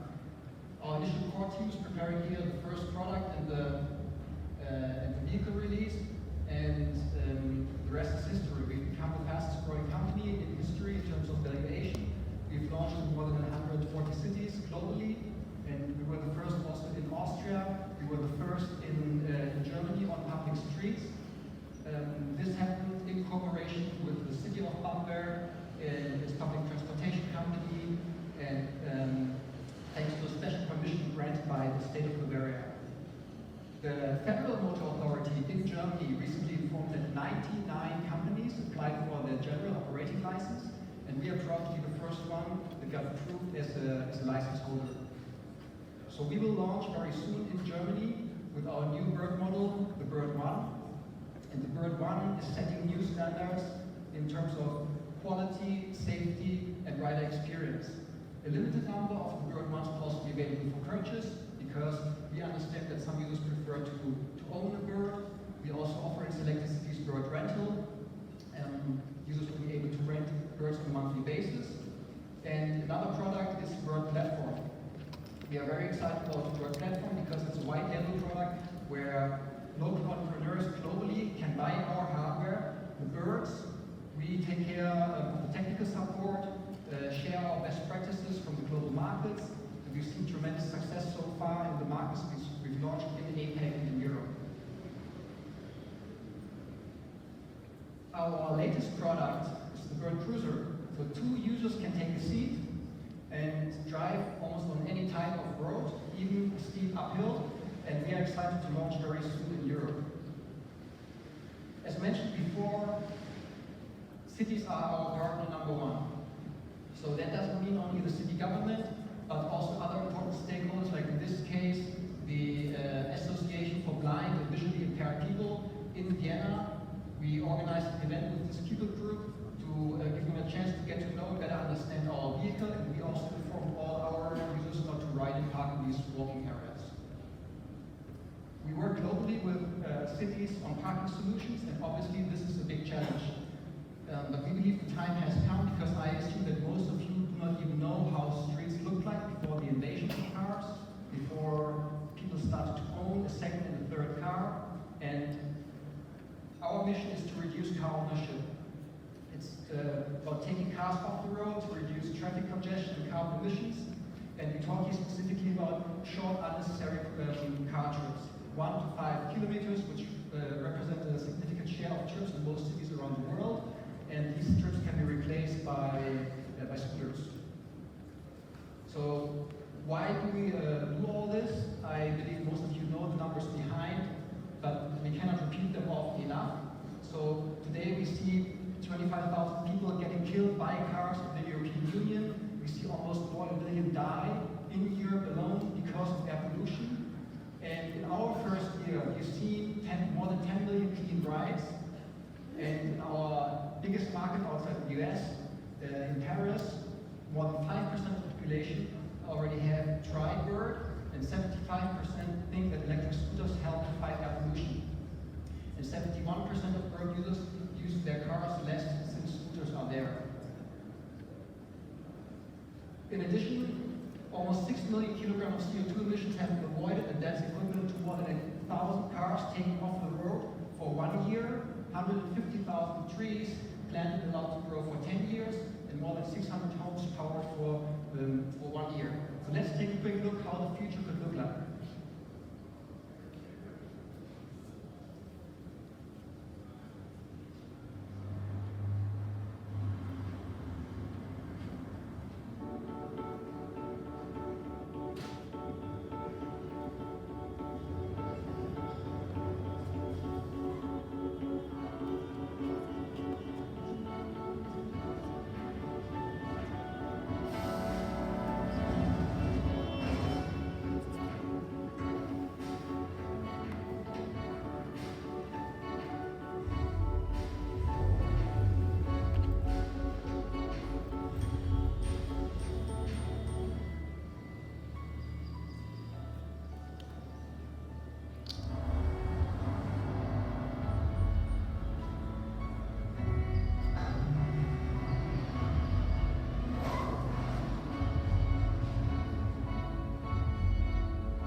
some other transportation alternatives, like scooters.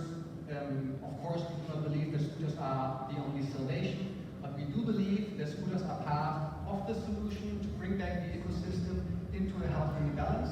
And we are very excited to contribute to this goal in cooperation with the cities, the local partners, and the public transportation companies, and make this change happen. Thank you.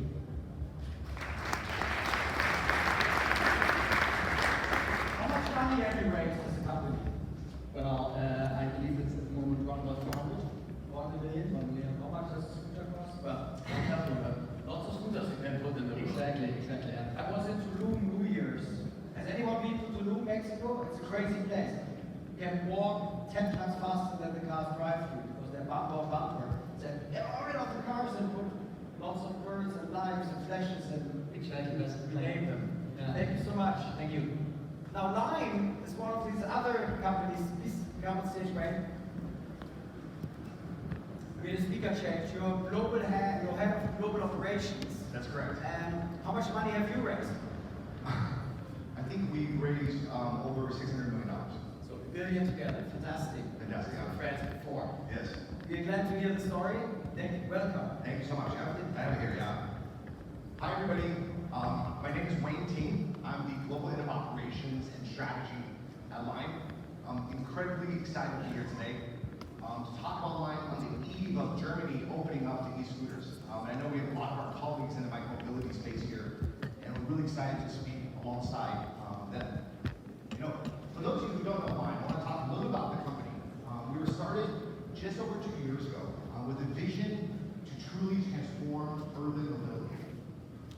If you think about our lives, our parents' lives, our grandparents' lives, transportation has been remarkably stagnant. We have cars that anchor most how we move around Western societies. There are 45 million cars in Germany for a country of 80 million people, and I know Germans are so proud of their automotive industry. There's 250 million cars in the United States for a country of 320 million people.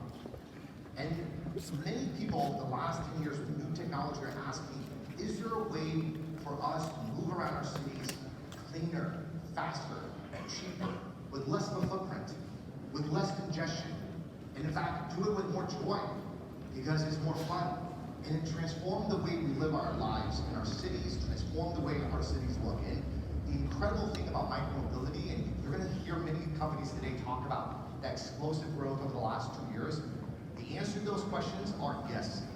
We're actually going to change the way we move around the cities, not just within a city, last mile, first mile. We're going to complement public transportation, and we're going to do it while reducing costs, making it faster, and being greener for the planet.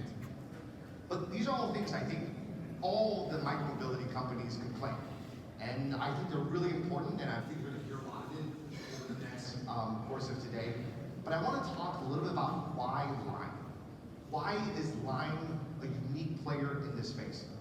So we think there are 3 things you've got to be great at to make micromobility a reality. 1 is operational excellence. 2 is leadership in hardware. And 3 is being true partners with cities. And I'd like to think Lime is the leader across all 3. So I lead our operations team globally at Lime. So I'm going to start here. You know, one of the things that was really surprising to me when I got to Lime was how hard the operations really is. I spent 5 years of my career at Uber doing operations, and this is so much harder. So much harder. We have to manage a global logistics network, starting in China, putting parts together, assembling them, and shipping it to ports all around the world. We have to have people in cities deploying, picking up, rebalancing scooters all day long to ensure that supply and demand meets, because scooters don't move themselves. When a scooter gets into a warehouse, we need to have the tightest operations, the best warehouses, so we can fix the scooters, diagnose the problem, ensure we have the safest scooters, and then put it back all on the road. And then we have to manage lots of workers, motivate them, ensure they believe in the mission, continue to raise the bar on productivity, and then we got to do this all around the world in different regulatory markets, and we got to scale while improving unit economics. This was super hard. And the incredible thing is, Lime is practical.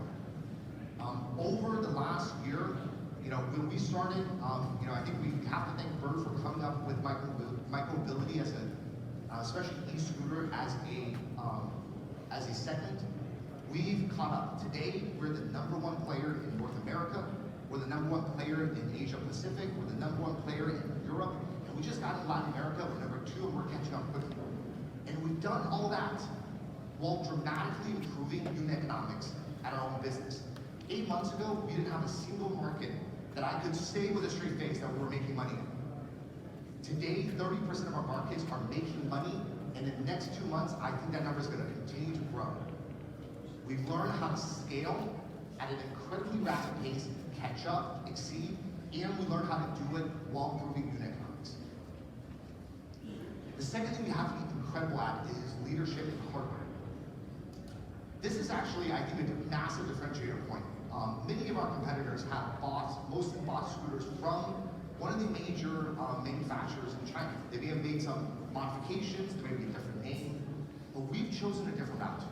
From day one, we invested in one of the largest R&D teams in the industry. Over 100 people focused just on hardware. We develop our own hardware, we own the R&D, we own the patents. We have our own QA system, we have our own testing system, and we have exclusive manufacturers that we can direct and redirect based on the hardware that we have in place. That's a huge competitive advantage when you combine that with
micromobility and said, let's partner in this fight together. And we have seen unprecedented growth, ultimately come down to results. We believe Lime is not just Kannst du machen, aber ich muss jetzt immer was suchen. Das wäre geil gemacht, ja. Bist du auf die Idee gekommen, das so zu machen?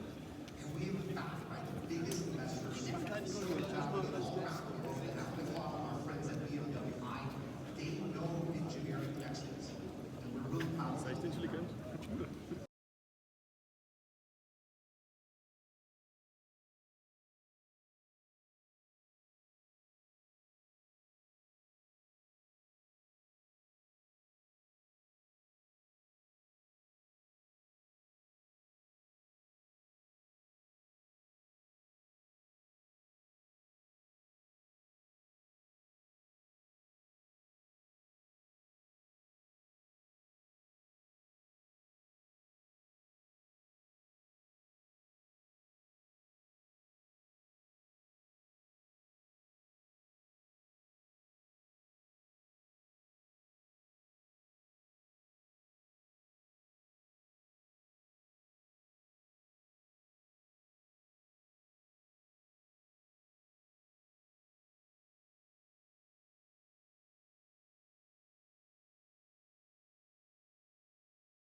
So if we look at what we've done since September last year until June this year, we've grown from basically a team sitting in a garage to being well established and actually leading the biggest European operator.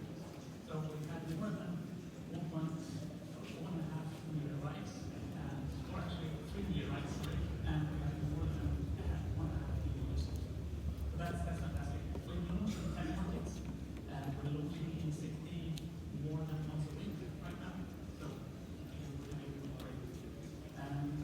Much of what I will talk about is that we have a leading position in the European community when it comes to legislation and driving the paper launch in different markets, as well as something that is close to my heart as a CEO, is owning our own mobility stack, including the vehicles and the development.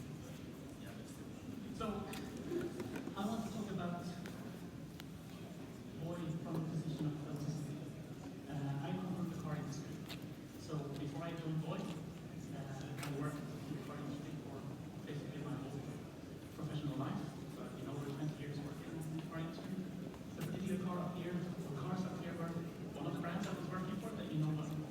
I think what I think back from the car industry is really that it's all about execution. It's all about the people, the team, the timing, and to embrace change. And the 20 years I worked in the car industry was brutal in terms of change. We started out with one vertical, with one type of industry, and when I started as Boy, the car industry was totally different. I don't think. I started out in a startup that I started on my own, literally in my garage.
So when I was asked to participate in Boy as a CEO, I was like, wow, this is going to change the car industry more from downside than the car industry is changing itself from the inside.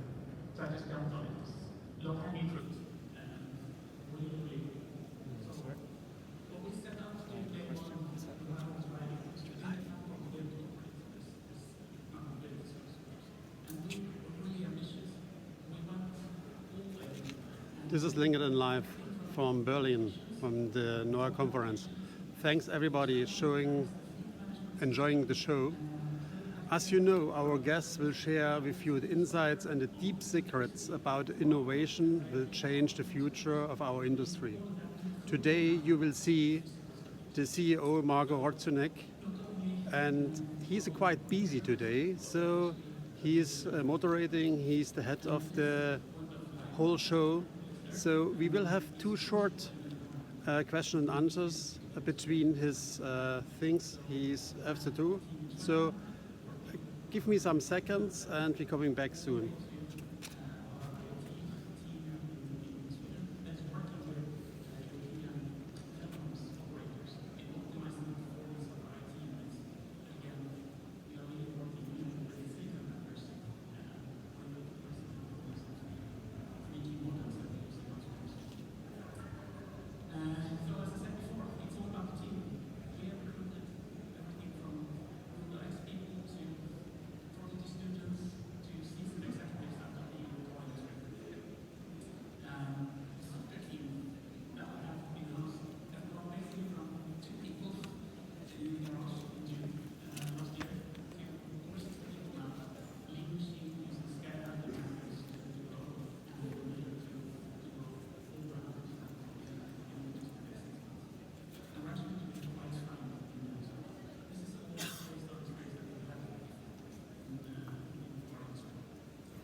And to that, we want to say something that's really exciting also.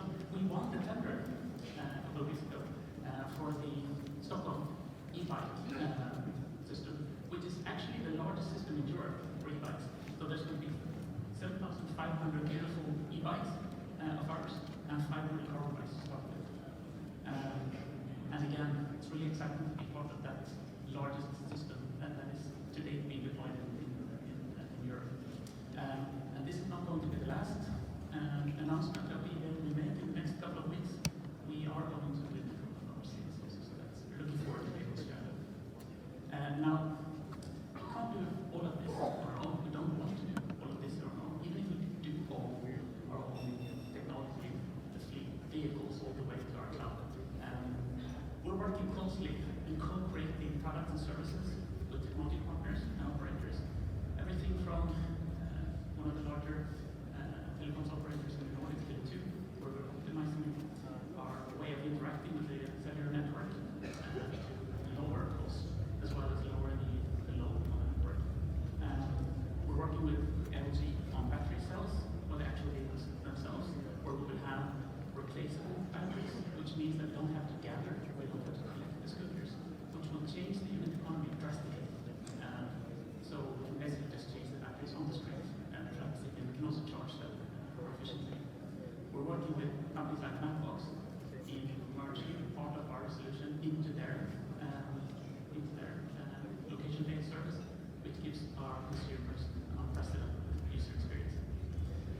Others like for semiconductor, we're using the hardware. For the keynotes, we're essentially co-creating development platform. So with us, these guys are also helping driving the change that we're doing. So watch this space. We are driving a lot of change in time for this. Thank you so much.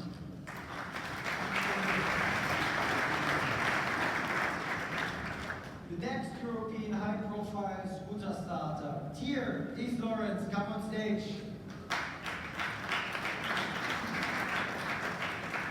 By the way, we do have a party.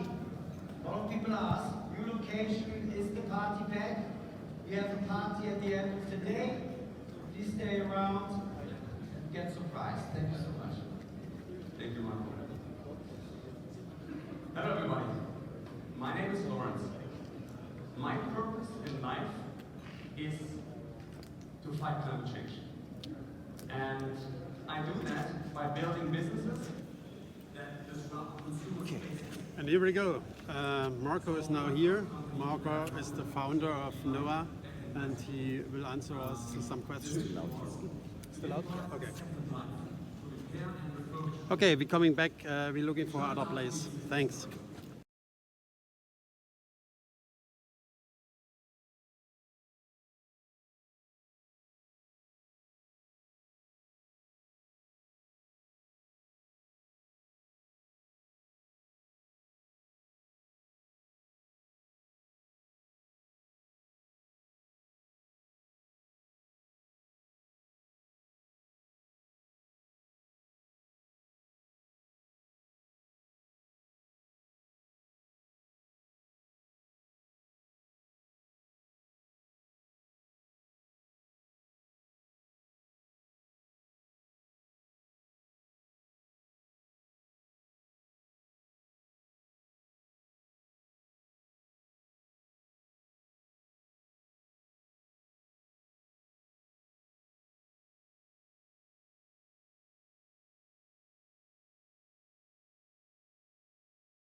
think this is like a marketplace where you have riders and gig workers taking the scooters back and forth. I believe that you have to own the operations. You have to see the scooters. Because otherwise you can't ensure the safety of the scooter, first of all. And you don't know what's happening with the scooter, have a problem. Like maintenance, repair, spare parts. This is nothing what a private person at home can do on a professional level. And that's why we professionalize the whole supply chain end to end, powered by technology. So all our scooters are getting picked up by our professional partners and us. So we take them on the street, take them in our warehouse, we check them, we repair them, we maintain them, and then we bring them back to the street. This is the unique model. Second, you need technology beneath it. So we developed an app for the customers to book a scooter, but also we have an app for the repair and the maintenance and the spare parts. It sounds simple, it's pretty complex. The third one is the Ranger app, how we collect the scooters and how we deploy them the next day. So what are the results of this unique operation model? We have the best unit economics, that means we have the lowest operation costs. We have the strongest capital efficiency in the market, because our lifetime is the longest, because of our repair.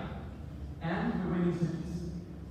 And this is super important for sustainability. The cities don't want people who throw away the scooters out of the market. So we started with scooters. We developed our own scooters with our own technology. Launched 3 weeks ago. We're going to launch next 2 weeks in Germany, our German scooters. But we're not just a scooter company. Our platform is built to operate any vehicle down the road in the future. Because we have access to cities and to customers. And this is what you need to really build the #1 leading micromobility platform. Thank you.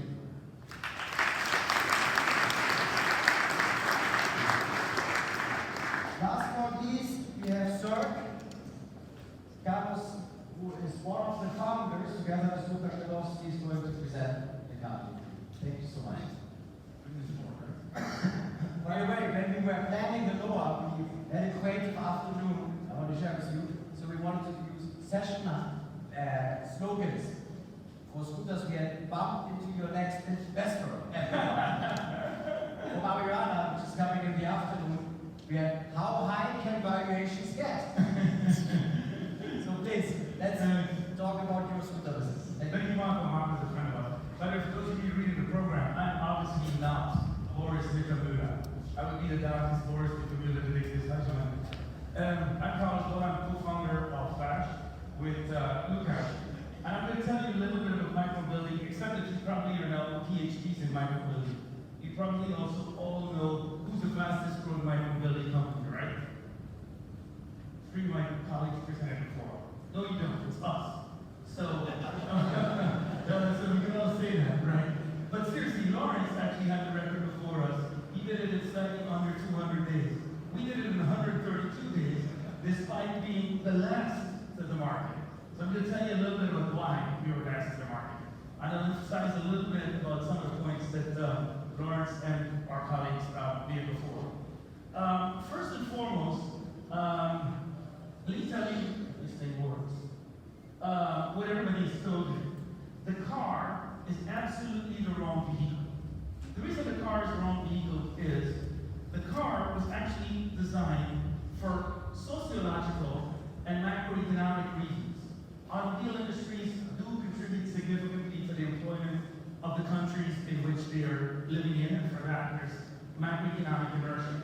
But the second is, if you reflect on the 50s and the 60s, especially the United States, you went on Saturdays to do your grocery shopping and your assorted stuff, and you went to drive-ins, etc., with your family together to those activities. And so you bought this thing, which was typically your second largest expenditure in your lifetime, and you hoped that it was worthwhile and became a social status. Today, how often do any of you go anywhere with your wife, girlfriend, daughter, son, or grandmother or mother? You don't. They're actually all-time displaced. The world has changed significantly. And so the concept of buying this vehicle, in which that's typically seating between 4 and 5 people, have this thing called the trunk that's almost never used, it's just simply breaking. And so it's not surprising that today, if you look at journeys, which is how we should be thinking about mobility, not vehicles, but journeys, you will see that about in excess of 50% of all car rides, all journeys that are done with an automobile, actually has less than 2 occupants, i.e. 1, and typically cover less than 3 kilometers. It's absolutely the wrong vehicle. Now, what's the implication of that is very simple. First, it means we've got to use too many of those bad vehicles to cover the same number of journeys. So we have underutilized vehicles, we have too many of them, and we have them operating on the most expensive infrastructure that exists on planet Earth, our roadways. That is not tenable, very simply put. So with Lawrence and some of my other peers, we are in the business of trying to rationalize journeys. I'm not so sure we're putting cars out of business necessarily. I don't call that our mantra, but our mantra is really to try to solve your real need, which is going from point A to point B, irrespective of modality and irrespective of the type of vehicle. You probably don't notice, but I'm just going to fight through this a little bit. Each of you wastes about 108 hours per year in traffic in Berlin, the average commuter in cars. In Europe, about 400,000 people die every year when they shouldn't. Small number, relatively small number relative to planet Earth, but it's a big number when you consider it's unnecessary. And quite frankly, the only way to solve that problem is looking at modality the way it should be, mobility the way it should be, which is break journeys into pieces, understand how many point A to point B requires what level of distance, and what's the best mode of transportation, especially when we add spatial and temporal reasoning to that, and come up with what are the right modality. So I'm here to tell you that despite the fact that we are the fastest micromobility player on planet Earth, all of micromobility will do very well, simply because the number of journeys that have to be served are gross relative to the demand is relatively large to the supply. So this isn't about knocking my peers, it's about telling you about how great this industry is going to be in Canada. What's different about us, about Flash, is it's fundamentally 3 things. And it really comes down to our DNA, how we started. When we started this business, we told people we're not going to go buy these consumer toys and launch them into commercial service, which every one of my peers did before, everyone. We stayed low to the ground and started to develop vehicles that we believe were safe, comfortable, affordable, could be placed availably, and were responsible. That's why if you go to our booth and if you look at this vehicle is the safest vehicle that's on planet Earth right now in micromobility. And we can show you the numbers that are associated with that. And by the way, consumers get it. As soon as consumers ride this vehicle relative to one of the other vehicles, they quickly realize, oops, this thing actually feels better. I actually feel more safe on it. But our partners say, now you do not, I'm actually insured to ride properly on this. So guess what? It's all about the experience of serving folks. Fortunately, again, speaking for the whole industry, everybody caught up and everybody's got a vehicle strategy right now. And I can't champion that more. You're going to be hearing more from us as a company, but also as a sector in vehicle design moving forward. The second thing that we really care an awful lot about is partnerships. We care fundamentally about partnerships. Yeah, we can tell you about the last mile, the first mile, and the whole mile. But the truth is, all journeys are not 1 mile, or 2 miles, or 3 miles. Some of those journeys are 50 kilometers. Some of those journeys are 100 kilometers, 200 kilometers. Some of those journeys you take through the Z-axis, aerially. Some of those you stay on the ground. So what do? We really fundamentally believe in strategic partnerships. And for that reason, we go out and we speak with the likes of the train operators, and the bus operators, and the airline operators. And we go, how do we provide multimodal journeys? Now this is a good example of something that we've done. This is in Switzerland with Swissbahn. We're working with Swissbahn, who actually have a significant customer base on the front end, who actually wants to allow for that last mile to be in addition to where they take their customers after a train or before a train ride. We've integrated with them on the front end to provide that last mile and first mile capabilities. We also have integrated with them to have the vehicles be available responsibly. That picture is very important. It's not scattered mobile everywhere around the mess that we've all experienced. It's about responsible placement, availability, affordability, and ease of use, a completely new way of doing business. This, for us, is an example of how we plan to go forward. Strategic partnerships in a multi-modal, multi-vehicle world is how we view the world. Using that same formula, partnerships, great vehicles, and great experiences, today I can tell you we're in 22 cities. Once again, in a first, we were the first micromobility company to offer micromobility services on public roads in Germany, in Herne, again with our partner Signal Iduna's support, where we launched on June 5th. This is important because all of my peers, all of the industry was really impatient with Bundesminister Scheuer taking so long to pass these regulations. We actually feel the opposite. We actually champion the work that the German regulatory authorities are doing. We think what the German regulatory authorities are doing around certification of vehicles, around certification of operations, because remember, we have to operate those fleets. It's not only about the vehicle being registered and insured, but the vehicle on day 5 has to be safe enough for a consumer to use. That means our warehouses and how we operate on the streets should be regulated and certified, should be insured appropriately. Those are the tests that we plan on passing, all the way through to trying to ensure that our riders responsibly ride those vehicles. Use of behavioral patterns are responsible. So we actually champion responsibility in this regard, and that was really critical to our launching in Germany. I sincerely hope, we sincerely hope, that the rest of Europe and globally embrace some of what's being pioneered here in Germany as we go forward. And I'm American, so I think I can probably speak for all Americans, that every so often we import that excellence from Germany, especially in mobility. So for us, using that formula of partnerships, great, safe, regulated, certified, responsible vehicles, and bringing new user experiences to as many places as possible is what that CERT is about. I want to just make one last comment about us. We were known previously as Flash. In fact, for those of you who don't know, we started out with scooters on the road in a very small tests in places like Zurich and Lisbon, trying to understand what consumers' usage needs were. And we launched under the guise, this is not a scooter. But today I can tell you, this is not a scooter. It is a CERT. We changed our name from Flash to CERT to really reflect our belief in responsibility. As much as I love Marvel comics, and as much as I love superheroes, I try to be one every so often myself, and I fail miserably. Flash connotes speed. It connotes irresponsibility to some level, especially micromobility. We believe that circle of your journey, the circuitry that we use in that vehicle to give it the excellence, the geofencing, the geoacceleration, the safety features. We believe CERT more embodies who we are. And there's nothing like a comfortable papaya orange to wrap yourself in. So with that, I thank you very much for your time.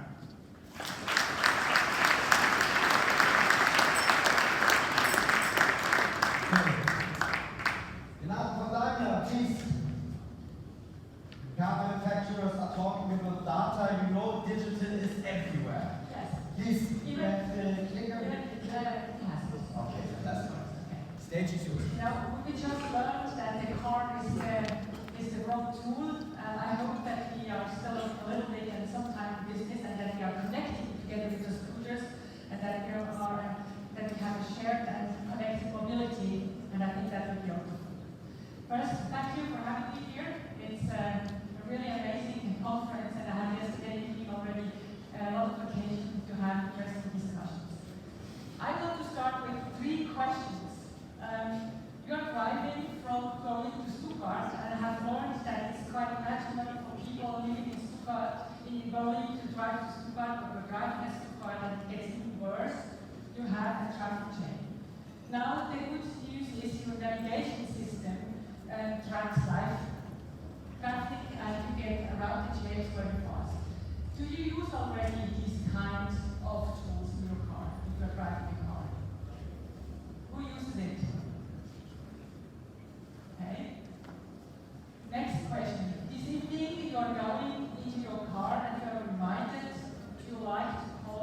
you like to have a tool like that? Only one or two? Or everybody?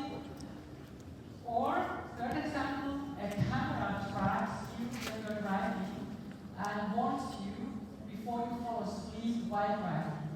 Would you like this kind of tool? Yeah. You know, if I'm looking around, there's not a lot of people who are really saying, I want these tools, I want these services. Perhaps you're not driving a car or you don't have your own car, but what we have seen is a similar reaction with regard to our customers. Are the people, are the individuals prepared to share data, their own data, in order to get more convenience and safety? And I think that's a very important question because 2025 we will have 175 zettabytes of data worldwide. And this will increase, and you have, if you look around, this will be more than 5 million gigabytes per second, or 200 times the amount of threads of that everywhere in the world. How are we dealing with this enormous amount of data? And I think we have here enormous opportunities with regard to improve services for entertainment and safety and security in the car and on the road. From a pure technical perspective, we can already implement all these services. But the important part of that is technically we can do it, but that's not the only component.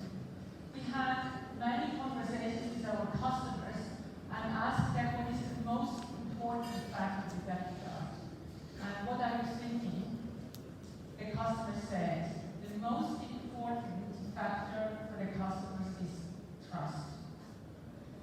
You probably think that's simple, that's easy, but as you know, trust is difficult to earn and you can lose it easily.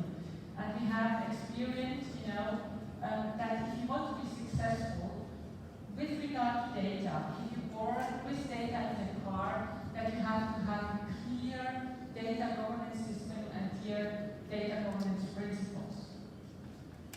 And we have found that security, transparency, and choice are really key for the customers. And I would like you very quickly to show you how we're dealing with that with the live tracking system. Security, it's clear you have to have the best standards there in order to offer to your customer secure data progressing. That's the most important, and we do that like at Swiss, so we do it like the Swiss guards specifically. We have to make sure that the data are secure. We are having a system at Daimler, we are collecting the data that goes with a secure line to the vehicle backend system, the data is anonymized and they are going to the service providers who then are developing the traffic jam and you get more before the traffic at real time. And important, the service provider does not know who is driving the car and where the car is situated. But you get information at time, and that's very important, that the data are not individualized. Second principle, transparency. What we learned is you have to show exactly for what you are progressing data and how you are doing it, and the customer understands it. Don't hide anything. When you are doing data principles and data progressing systems, you have to show exactly to the customer what you are doing. You can do that with the Mercedes, with the Mercedes Me app, where you can choose what kind of services you want, and you can naturally also get out of the system if you like to do it. Third principle of that is exactly choice. If the customer wants to have a service, then they can have it. If not, we are not providing it. So if you are sitting in a new Mercedes, you will never get a kind of free setting because the customer should really be in a position to choose the systems he wants to have or not. With that, we want really to make data progressing in the car in a way that the settings are intuitive and the services are really without changing and hiding anything with regard to how we are processing the data. I'm personally, I'm convinced that this is a quality feature for the future that you have, even as a startup company. If you are working with a lot of data, that you have to have clear data principles and clear data governance.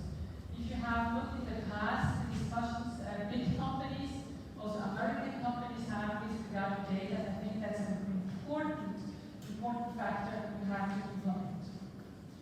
However, the data is also the fuel of new services. We need to get more data. We need to get a lot of data in order to have good services. And that's why the progressing has to be perfect. Shortly, let me give an idea what we're doing with our digital assistant MUX. And if you have enough data, the services there can really blow out. An example, for example, if you're in a car, you're asking your car, hey, you see this? And it's responding, what can I do for you? And you can ask them, I will be reaching Potsdamer shortly, and where can I park my car? And the idea then afterward is that I can say I'm going to the study center, and I need a parking space nearby the study center. And the system then asks you, there are 7 lots available, and it costs €7.50. Do you want to have this space? And the system will change whether he's looking for another parking space. And you can respond, yes, I like to have one of this with €7.50. This is the idea we want to have, that you have real-time parkability, and from a technical point of view, it's nearly implementable. We are still looking into experiences and make study cases in different cities, but I think this system will be available very soon. And we know that a lot of customers are waiting for that. Now, how is this important, or does it play a role for you, for the startups, for young companies? I think you need to consider, like all industry companies, data governance and data protection. And you need to do that right from the start. It's important that you're working together with your developers, with experts from the compliance managers directly together in order to get the system implemented. Important, never play games with your customers' trust. I think that's a really quality feature for our business. When we are working with data, that's very important. And I think make your settings like intuitive, like all the services. With that, I think we can work with data, progress with data, and use the data also in the future for an excellent and connected mobility, and even a connected mobility with e-scooters. Thank you.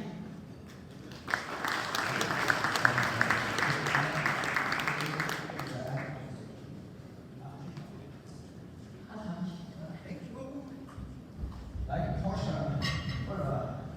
How do you like our new furniture? Made.com sponsored it. I thought we need to have more beautiful furniture. And the DTC company, out of revolutionary consumer products, Made.com said, we can give you the best furniture. Here you go. But now to cars. Porsche team, please come on stage. We're so honored to have you back at Norma. You have probably the most beautiful stand. And I heard it's also great air conditioning inside. Yeah. As futuristic as your cars. Thank you so much. The stage is yours. Thank you.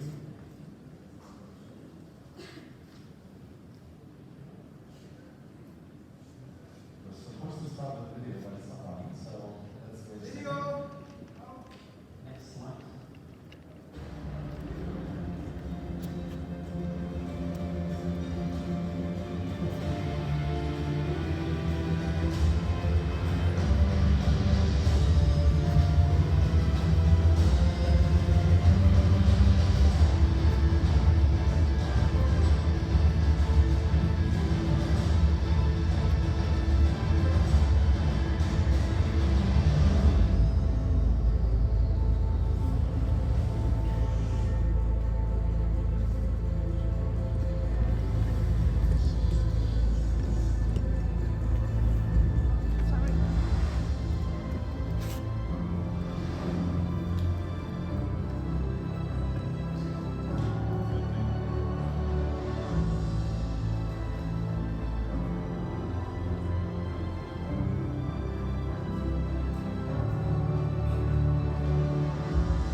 open innovation.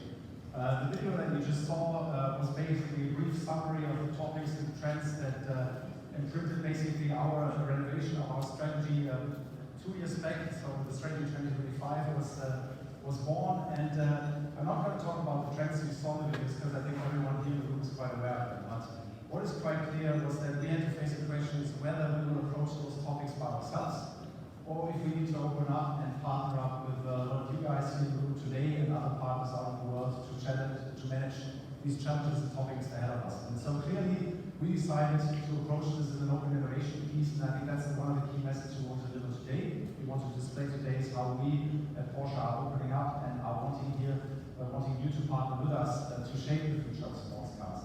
And I think that is a key message in terms of also our mission, saying that in the core we do believe that there is clearly a future for physical, for analog hardware, but I think it needs to be enhanced by a lot of the capabilities and services and things that are capable of the technological transformation that we're experiencing. And we are basically taking this approach to take you on board with us and take you onto the journey with us for open innovation.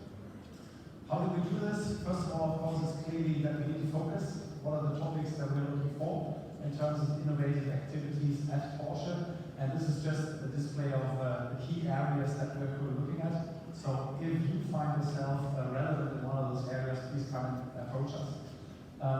What other channels we're opening up to work together with us, we will introduce now in a second. I'm happy to hand over to Risto, who will explain to us how we approach open innovation also in the contest manner.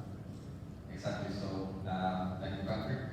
So most of you don't know I'm really probably we are Berlin-based R&D company, and we're really have been excited to work with Porsche in a couple of years, finding the best way for car makers to work with mobility companies, startups, developers all around the world in huge scale.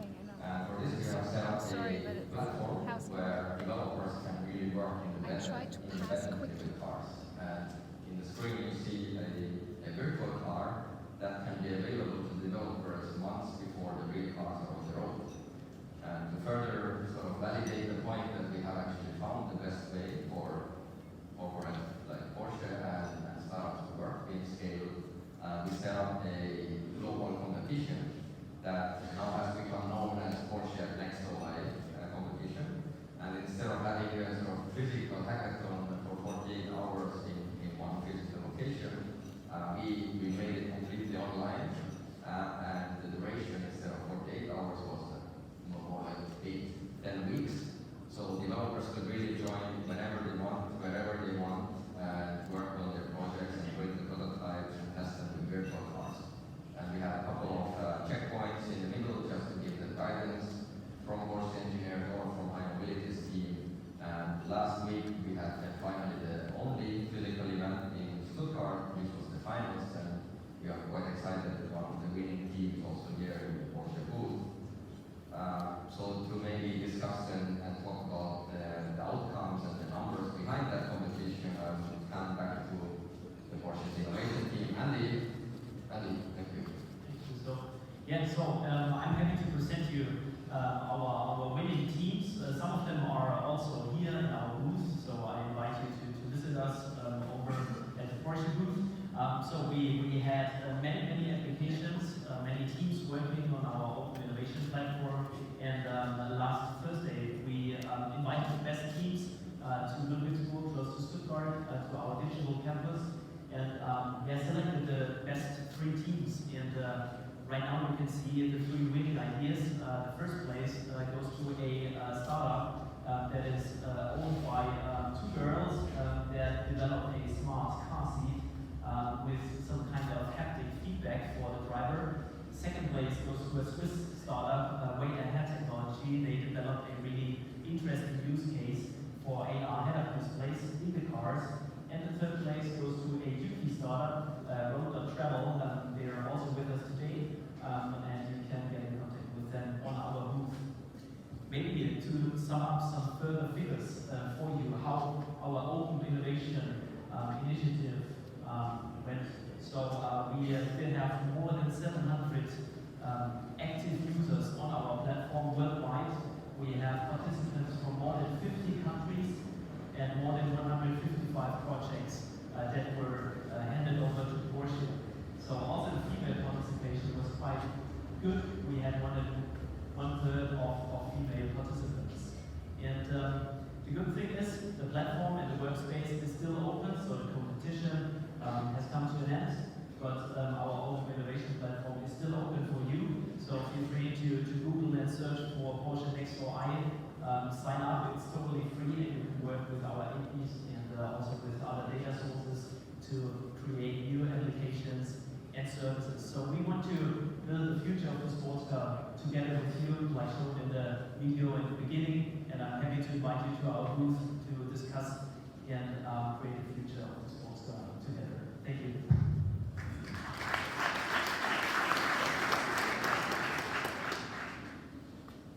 Thank you. Lukasz, let's go. Thank you. Actually, Lukasz Gadowski is, we were in Switzerland, I think it was 2007 or so, and I said, I want to leave Lehman Brothers to do something new, and you were like the one who godfather together with Klaus Hobbins and Oliver Jung, the idea of form, and now we are sitting here 12 years later. I think you didn't want to leave Lehman, but it disappeared. It disappeared. Exactly. It was an easy decision at some point because my access card didn't work anymore. I had to find something new, and fortunately, I managed more or less. So, Lukasz, you're a serial entrepreneur. Name some of the companies you spearheaded and founded more. So, Spreadshirt was the first one, or the first one that has been successful. Yeah, it's still growing and nice. Yes. It's growing and nice. A profitable company. We're very proud. It's a cool service, cool product. So, www.spreadshirt.net. Yeah, Spreadshirt. Get your own customer. Did you print the t-shirt on Spreadshirt? This one? Yes. Of course. Second startup? Second startup, second was probably StudiVZ, really. Yes, I remember that very well. So StudiVZ, which we sold, which didn't survive for the long term, but like was back then like the fastest growing social network. We grew faster than Facebook, basically. And that was Lieferheld already, or? No, they did a few other things. Like, this is like where we basically met. We met over Breads for Friends. Yes. So after we sold StudiVZ, we used the traffic. On the banking side. Yeah. So that we used it. We used the traffic, and they acquired StudiVZ, but they couldn't do anything with the traffic because the media agencies need a year to adjust. So we took this year and started with new companies. Breads for Friends, Mr. Specs, Absolent, there was one. So like those would be the next. And then we did a lot of business angel investments. And, like a big one, it's Delivery Hero, right? The big one was led by Team Europe, and now Team Europe came Lieferheld and Delivery Hero. So basically we started both, ran them in parallel, and then merged them later together and folded on lots of stuff to Delivery Hero. And what I like about it, I mean, as a serial entrepreneur, you're also an investor. Sometimes you open up completely new sectors, like Delivery Hero. I would say Lieferheld, you were a pioneer in Europe. And No. We've been really late with the fast forward. Pizzeria was here, Just Eat was here. So that's interesting because as an entrepreneur, like you want to do something new, and usually you don't have usually want to do like 5 things something new, but sometimes it's like just a couple of things. Yeah, I remember Spotify was not the first music streaming business, but it was the first which was the fastest perfect platform. So they just did it better than the previous, like MusicNet was on, or I remember. And it boils down to customer experience. Yeah. Focus on the customer experience, and like customer experience, in my experience again, is like that it boils down to product. So product and technology, this is the core operation. And sometimes it's like simple things, like so technology is not, it doesn't have to be like too complicated. In the case of Delivery Hero, there's simple order terminals. Yeah. So when you submit an order to the restaurant is bench. They have like a simple terminal with a SIM card inside, like 4 buttons, 15 minutes, 30 minutes, 45 minutes, cancel, right? That's it. They can give feedback to the customer if the order arrives or not. Before that, they will do fax machines. Fax, sometimes there's a submission error or like paper. Send us a fax to cancel, and then the number was endlessly busy. The faxes, you could get a lot of stuff. So you focus on product. Now you discovered, or discern your scooter business, where we had live and work on stage, jointly together raised $1 billion. How much money did you raise to serve? Yeah, so we call it micromobility, we don't call it a scooter company, and it's basically, in fact, that the scooter is the first instance of a micromobility device that is like, or a new micromobility device, because it depends how you categorize it, also bike, if you consider this EV micromobility. But this is a new category evolving, and this new category is like totally in its infancy. Yeah? And like from today's perspective, yes, let's call it the very early movers. Are like older, they're twice our age because they're 2 years old. Right? So, yeah, and I didn't know they raised $1 billion aggregator with more than 1,000 satellites. Okay. 400 and Yeah. But anyway, so scooters or micromobility, electric micromobility, must be a very hot thing because everyone is now focused on protecting the environment again, fortunately. So is this helping this mega trend for your venture? Are the cities seeing the economic and the environmental benefit and you find them reasonable when you talk to them about licensing? Yeah, yes, they do, but this is not what carries the distance. What carries the distance is the product market fit of this micromobility device with basically what the consumer wants to have. And like most of you would have tried it by now, I guess. It's not the scooter market in the back. You can try it. And in a few weeks it's going to be on Germany's streets. But basically, it feels very natural. Yeah? It might look a little bit funny at the beginning, but it feels very natural. So whoever goes first in such a device, again, it feels natural. And then when you think about it, you just speak yesterday with my last year, this experience of testing like all the scooters in Paris, One thing, for example, compared to a bike, when you're riding a bike, you go down, in the scooter you go up, so you have like a better visual experience.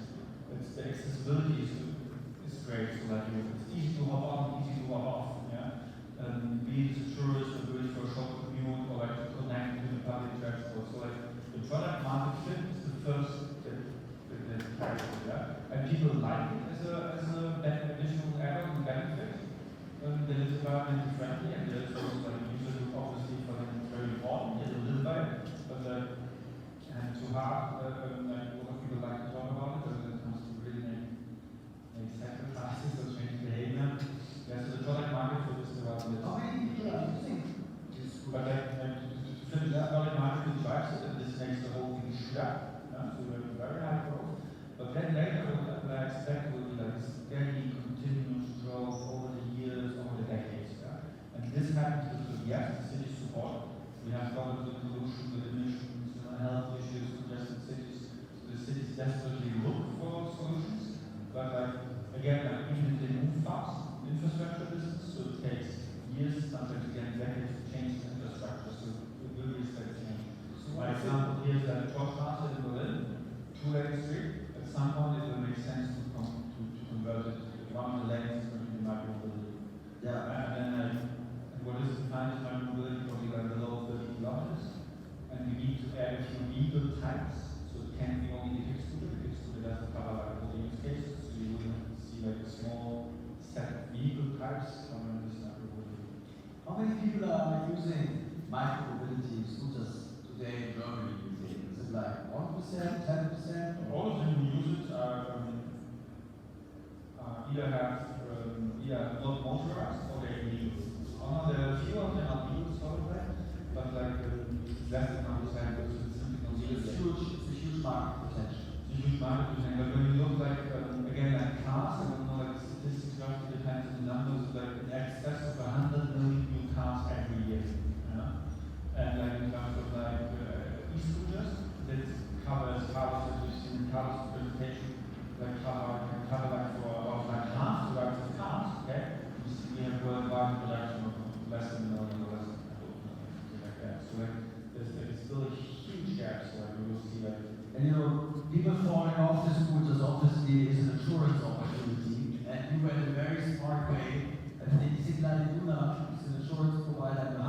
stage earlier, you brought them into the project, inviting them to become a shareholder, and then they short also the operations. Yeah, and they've been a great partner, so I want the best, if not the best corporate partners that I ever had so far. So You're connecting very feedback, Noah, last year maybe? Yes, and then Jan Beckers introduced them. So we met at Noah, but then Jan Beckers goes like back to the Münster side. Oh, fantastic. People, so like he's been helping. Fantastic. So let's talk, there's very quickly about regulation.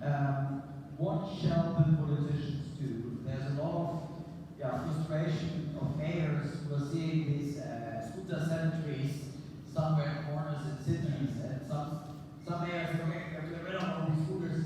What is the current situation, and what do you think is going to happen in terms of regulation certifications? Well, it's a really complex topic.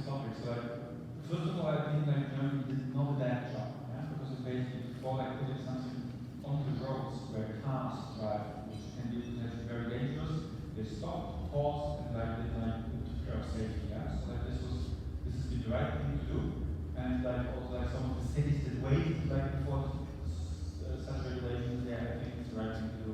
So I myself as a startup, I want to be fast, and to some extent I need to be fast because of competition. I appreciate it when things are done right. So the regulation is sort of necessary. And then it's complex because like every country is a little bit different. What are the cities allowed to do? What are they not allowed to do? Is the European Union supposed to do like a standard for all of Europe? No. I mean, like my understanding is not that because like I mean, like we're all from the tech industry, right? So like we deal with change every day, and like some of us have been in Singularity University that accelerating rate of change. That's when we see the rate of change does accelerate, but like a lot of the other things are linear or even stable. Same thing goes for regulation. I mean, like most of us here will be like business people, so we're liberals by definition, right? And so we're anti-regulation, but I think it's a fallacy. There's like I think the reflex of the anti-regulation is not the right thing. That means like the first thing that I would advocate is like in a smart way to increase the resources that the regulator has. Because if those are basically overwhelmed, those are like most people, they have their departments and all of a sudden, oh, we have drones, consumer drones, and they're not even regulated and they fly in buses. So the regulation is always lagging behind and it gets phase 2 and autonomous driving and GDPR and whatever. Yes, I think like smart, proactive regulation. I've heard an example of Denmark, for example, where they do like they iterate quickly. So they put out regulation, everybody knows it's somewhat provisional, so they test it, adjust it, and go. And this needs to happen in a smart way. So to some extent, I would argue, although we don't want more government on many levels, on some extent, I would argue that it makes sense to have more government on some and lead those channels. It's a very much more about I would have never thought you would welcome regulation, but I think it's great to see that you raise also what's needed in order to make things safe. This air traffic control is the same, You need it very much. And like what you regulate, what you operate, for example, like I don't want to describe the politics here, but like the German building system, they what you should regulate, you should not operate, right? So like that's obviously determined by the school book publishers, like 19th edition of Algebra, unfortunately you're learning through the political class. We have education as a university degrees coming up. Maybe one last question, running out of time. Can you share with us some numbers on that? We are very much number focused here as well. Is there anything you can say as revenues or users or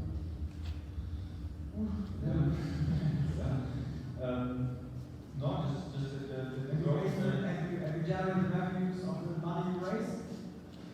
Accumulated, but run rate, we're like close to it. And so basically, when we raise, so we do the math, we're like close to 50 but like, I think it's fascinating. The fascinating thing is like, again, like the pace of the growth, but like also then the other things here, like unit economics, the drive, But how do you pay? Does the app and the state of the credit card, like Lukas, I'm so happy you are here. No conferences sometimes already, but glad to talk about the history also. Because for me, you are really probably the German entrepreneur, never give up, always the opportunity, you're not shy of going at big global markets from beginners platforms, and you're an inspiration for us all. Yeah, Noah is obviously an inspiration to all of us. Good, thanks to thank you for the next speaker is Hakan from Ottoborn. This is the largest.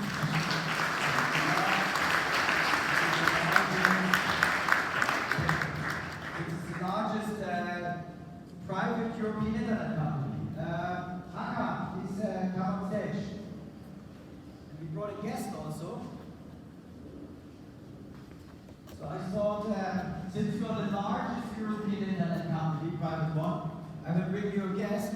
Nikki, please come on stage. So Hakan, this is your 7th NOR conference, I think, or? Feels like, And also one, I mean, for the ones who are, who doesn't know Ottoborn? Right, if you come, Nikki. You're going to interview Hakan. Here he is. This is the smallest dog I know. It's Nikki, the dog from my girlfriend. And I thought you would like a little bit of humor. So, as Prince already was sitting with this white Angora cat, I'm going to interview now like that. No, but tell us a little bit about Auto1. While most people worked on car buying, you launched a very successful service on selling your car. Last night you said it's about liquidity and making an asset, the biggest purchase, liquid. What is the core problem Auto1 is solving? So when we started the company, we very quickly came across two problems that we're solving. And one is a very, very consumer problem. How do I sell my car? And back then, it was 2012, there was no instant solution like we all used in, if you want, so spoiled e-commerce customers who are just used, and that the industry standard is that you can always get in touch with the company, that they always put customer first. Everything that we've learned in e-commerce, and it has made e-commerce so successful, wasn't really there when it came to selling your car. So we said, okay, we need to fix this. There needs to be a platform. There needs to be somebody you can interact with. There needs to be something where you can decide Sunday night at 3 a.m. I want to get rid of my car and have an appointment Monday morning at 9 a.m. And people are actually really there and expect you to be there. So that's problem number one. How do I liquidate this asset? And the problem number two, which was the turn side of our purchasing, was how do dealers actually get supply? And car dealers need a certain amount of stock. They need a certain mix of stock. And the question is, where do they get it? Where do they get it in a structured way, in a wholesale way, in a professional partner way? And we connected these two, first in Germany. Interestingly, 2012, end of 12, we started. All of 13 was a German-only company in How big is trade. Germany now of your business model? Germany is now smaller, less than half, let's put it this way, and even smaller than that. I mean, we saw that when we're adding countries, we bring incremental network value. And in very, very few cases of a marketplace, adding any of the sides brings incremental value to any size of the market. I'll explain it in an easier way. If I have a food marketplace, a Europe-wide food marketplace, if I add a burger restaurant in London, the incremental value for the customer in Paris is not so high, because he will not wait for the train to come with a burger, apparently. If I add a selling hub with Compramos tu Coche in Bilbao, my dealers in Finland can profit from this supply. But if I add a buying dealer in Berlin, my seller in Paris can profit from it. So you have a win-win on whichever side of the network you add a node, and that brings us a lot of more liquidity and a lot more buying power by connecting this market. What's the percentage of cars roughly you sell internationally, where you go cross country? It's round about the half of the cars. Oh, wow. Yeah. Okay. Well, that makes it a lot easier. And you raise quite a bit of money. I think SoftBank is an investor. How much money have you raised in total? Yeah, I think it was in the press around about €1 billion. And that's because it's not just the marketplace, you're taking ownership of the car, even sometimes just for minutes, but give the money out immediately, so you have to finance working capital. And there are a lot of copycats of your model now in different countries. We had in London, we also had the Frontier Car Group, etc. But you're obviously the largest player. Did you see like a margin erosion because you buy the car and then you sell it actually to the professional? Now with the classified model, you're also selling it to the private. But you see a margin pressure? Does it become tougher for you? I think, in our core markets, and we buy in 13 countries in Europe, and we sell in over 30 countries, pretty much everywhere in Europe. We still don't have a direct competitor. And I think the challenge to now enter the market would really be, we have all these dealers that buy from us, they're recurring customers, they trust us, and we have been lucky and successful, if you want, that we started where there was no competition. So if you build a two-sided marketplace, supply and demand need to be in sync. Yes. Yeah. But when we started, we had phenomenal growth, but it was still organic growth. Now, when you come to the market as a new player, be it on the buying or on the selling end, you really start from scratch. So if you go to dealers and say, hey, why don't you buy cars from me? I have 3 on my lot. That's not really helpful because they won't take you serious. If you go and start buying and say, hey, we want to buy your car, if you don't have 60,000 dealers like us and the captive bank and everything lined up, your pricing will not be as tough. You have huge entry barriers, right? Capital, dealers. So first mover is the right mover advantage. It's a highly fragmented, highly undercapitalized market. And I think also there's an operational angle to it. We do more than 1 million physical car shipments a year. Yeah, that makes you the biggest car dealer in Europe with a huge margin probably, right? So what are the OEMs saying about this? I remember I lured Hakan to London and I said to him, please come, we are even going to do a dinner for you and we're inviting all the OEMs. And no OEM wanted to meet Otto. Actually one, but he was out of the job and he told us he's looking for a new job. So we were like super frustrated. The OEMs were trying to sell new cars. When you are like a Porsche or a Mercedes dealer and you want to bring someone into your brand, liquidity of selling the previous car is key. Why are the OEMs not working with you? Because if a BMW customer comes to Daimler, to Mercedes, and they can take off the BMW and sell the new car, it would make so much sense. Is it just that they are not yet there in terms of their thinking? Are they scared, or what do you think is going on? So they are more than you think. With a lot of them, we have white label service agreements where we do in fact help them with the trade-in, but what you don't want is dilution of your brand, which we understand. So we offer them our tools, we offer them the technology. Some of them want to license our whole platform.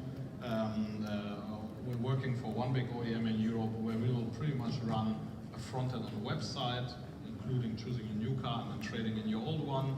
But at the end of the day, we have very, very complementary offers for the customer.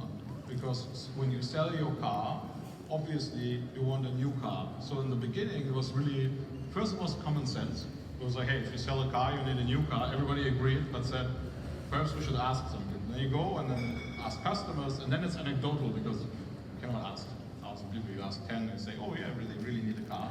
So then we went in and did huge surveys where we built in our purchase app survey tools and said, okay, what are you looking for? And do you need a new car? And how can we help you? And what are you looking for? And turns out, yes, they really want new cars. Yeah? They want to have a next car, be it a new or an old one. So that we know for sure. And our mission is, of course, to be there for the customer, whatever he wants. If he wants to hop on a lease or a rental or a scooter or a new car or a used car. When you go here in Berlin, you see we work with one big OEM where we help them get a new car and create vouchers where they get a discount. They sell with us and then get a cash discount at the other OEMs. We have co-hosted with OEMs. So I think they are pretty. They are waking up, and there's more going on than we know and understand. White label is sometimes the way to go. The first time I heard the Auto One story, I said, wow, this has the opportunity to become what Amadeus or Sabre is as a GTS to the travel airline industry. You're kind of a Switzerland marketplace, making sure that cars are becoming exchangeable from OEM to OEM. You extended your model this year by entering into classifieds.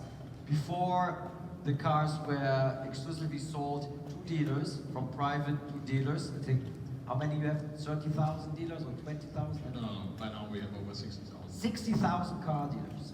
Just as a comparison, like a Mobile on AutoScout, I think it's like 20 to 30 in Germany, so you're very large. Now you are offering the cars also to consumers. How is this classified model? You launched it in April or when? Recently? How is it working out for you? Like many of our products, I mean, we started buying from the consumer, selling to the dealer. The next product that we developed was helping the dealer also sell to our dealer network. So we have a big remarketing unit. Dealer sell also?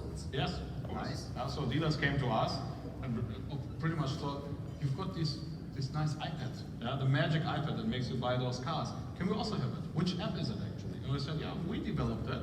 And of course, yeah, we can find a way to work together. You have a SaaS business additionally. Exactly. And then what our dealers and our customers always wanted was, the dealer said, what about all these customers you get in touch with? These are people and they know they are looking for new cars. And on the other hand, our consumers selling on our sites were like, what should I do regarding my new car? So we said, let's take the power of wegkaufen-dein-auto.de, which is a very well-known brand in Germany, and do wegkaufen-dein-auto.de Fahrzeugmarkt, and say, our dealer partners can list, and our customers can, of course, also list for free, and also look for their next car.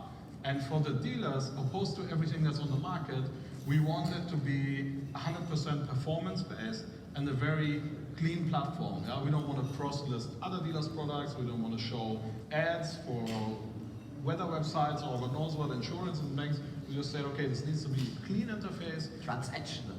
Very yeah, it has to be transactional, and that the dealers seem to like because they think it's more fair. They don't want to pre-subscribe for large packages. They rather say, of course, if you bring me a customer and he buys a car, I'm willing to pay. But if you don't bring me any customer, and that's your challenge, Auto One, then I don't want to pay. And that's the challenge we accept because we've got that reach, and we can offer that value to the dealer.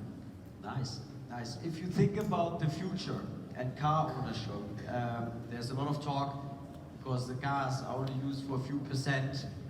They are standing in the garage, and there are a lot of sharing models. Is it something what concerns you? Or is it like, okay, well, there's like this thing coming, but you will have always like, what's your market share now? 1 million cars, you are like at 2-3%? Or so 50% of the people will probably keep a car for emotional reasons, especially we Germans like to have constant accessibility to our favorite toy. So you're concerned about that, or you think this debate would even work to your favor? As a market maker, as the enabler of this commerce, we are happy if there are more transactions. And when you look at all the studies, car sharing, first of all, is a phenomenon in urban areas. You will not have it far outside in the countryside. But even in the urban areas, what the studies show is that the mileage per car will go up extremely. So now you will have cars today, car sharing cars or ride-hailing cars. More mobility. Yes, more mobility, more accessible mobility, cheaper mobility, but if the car goes 100,000, 150, 200,000 a year and not 10,000 anymore, what will happen is you will have a lot more car changes. Now here's where we come into play, because at the end of the day we're interested in more transactions, and that's why, So you can also offer your service to entire fleets. Sure, yeah, which we do. What do you do, or what could you do for the new rising Asian car brands? Do they see you as a strong platform and trying to use Auto One's assets to sell more cars into Europe, for example? I mean, for any OEM, we've got the customer reach, we've got logistics, we've got the brand, we've got the physical presence all over the countries where we buy, all over Western Europe. And we have partnered with a very small OEM now, which is Ego. It's a very, very small, very interesting, full electric car.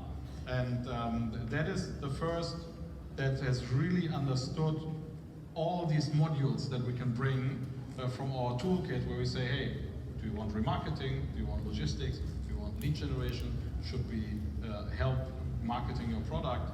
And that's, if you want, so the special first OEM that we're working on a new product launch. But we're open. We must be brand agnostic. Yeah, we are a platform, and we will never be tied to one manufacturer, be it from one country or one group. Yeah, we're just a platform. Keep your independence. Is that IPO at some point desired? That's a very interesting question. But I think, we have a strong long-term shareholder that just entered our cap table, SoftBank Vision Fund, and that is not a typical investment. They have deep pockets. Deep pockets and a lot of patience that you can develop your business model, and we will do what's best for the company, but I can tell you that there are no plans. But you haven't launched in Japan yet? No. You want to launch in Japan at some point? Would that work there? Is there a comparable player to yours? You have to look at every market separately. What is the local, perhaps also taste? How do people trade used cars? What is the residual value loss? Which other players are there? What logistics exposure is there? When we branch out of Europe, then you also get into currency and FX play. So you have to analyze all these points and say, does it really make sense? And is it on top of the list? Or is there something else country-wise that I can do that's better? Or is there something else that we can do for our customer? And right now I think you can see the direction is really going, what else can we offer our customer that really brings value to the table? You have an SMS notification about car valuations. I have this Tesla, because I wanted Elon Musk to speak, and they asked me what car I drove, and it wasn't a Tesla, so that I was so excited about this whole Tesla thing. So I got a Tesla, didn't came to speak, unfortunately, and I want to sell it. But it's very difficult to sell a Tesla, right? So if I get an SMS notification that there's interest or the valuation, or you keep some of, you plan on some of these user kind of sticky tools where I can tell you, you can sell your Tesla to us in 30 minutes and you're done. Okay. What's the price? What's the discount? Do you have to look at Spacke or? I think, we will pay you, and I think that's important to understand. Nicky, the Tesla is going. The Tesla is going, yeah. Nicky hates the Tesla because it's always flying around in there. It's so fast. So we need to get you a very small Porsche that is put in the seat. No, what we will bring you is you have one appointment and you pretty much show your car to every dealer in every country. And of course that has a much higher reach, and we're just the enabler, if you want. Yes, we take it on the balance sheet. Are you in Switzerland yet? No, we buy it in the EU. No. I think that's, there's a lot of... See, I'm stuck with my Tesla. But I will give it another try.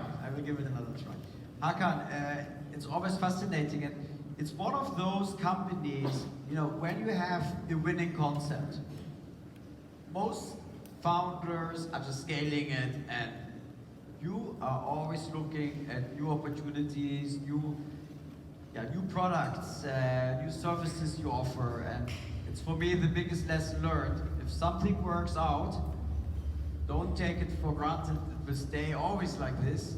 Be proactive and launch new products. Hence our 5 stages and our new concept. I like it. Thank you so much, Hakan. Thank you very much. Say bye-bye to Hakan.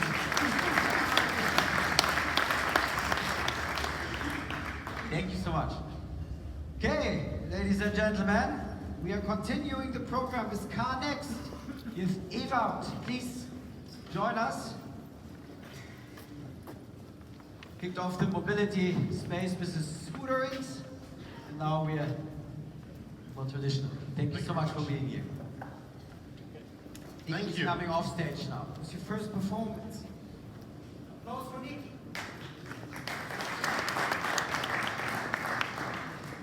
Thank you and good afternoon. My name is Ewout van Jarwardy and I'm CEO at CarNext.com. We all had or have friends or relatives that had a terrible experience buying a used car. As a consumer, it's just a very fragile moment. You don't know whether the price is right. You don't know whether you can actually trust that the car is being maintained in a proper way. And actually, throughout that 20-minute test drive, you just constantly wonder, what am I missing, what am I missing, what am I missing? Because fundamentally, as a consumer, you're not an expert. This market is intransparent, and it's not trusted. And that's why we've developed CarNext.com. CarNext.com is the most trusted pan-European marketplace for high-quality cars, seamlessly delivering any car, anytime, anywhere. So let me take you to our CarNext.com world.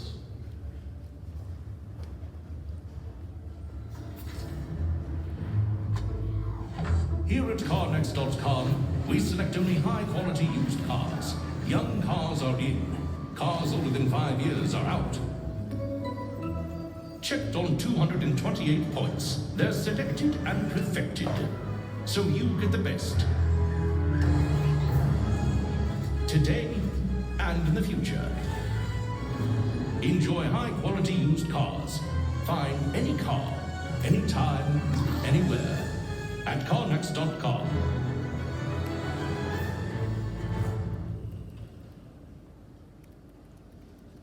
The market for used cars is just huge.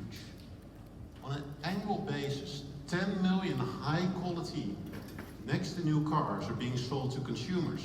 But in my book, that's 10 million experiences that are simply not optimal. And we have to understand why. And the reason for that is it sits in the value chain, the used car market value chain, which is fragmented. It's completely localized, and with that, incredibly inefficient. But fundamentally, if you exercise it through, it's because the sell side and the demand side aren't balanced. And here at NOAH, we all know the answer to that. The answer to that is a marketplace. And we've seen this come through. We've seen marketplaces 0.1, the pioneers have been very successful. We've seen marketplaces 1.0.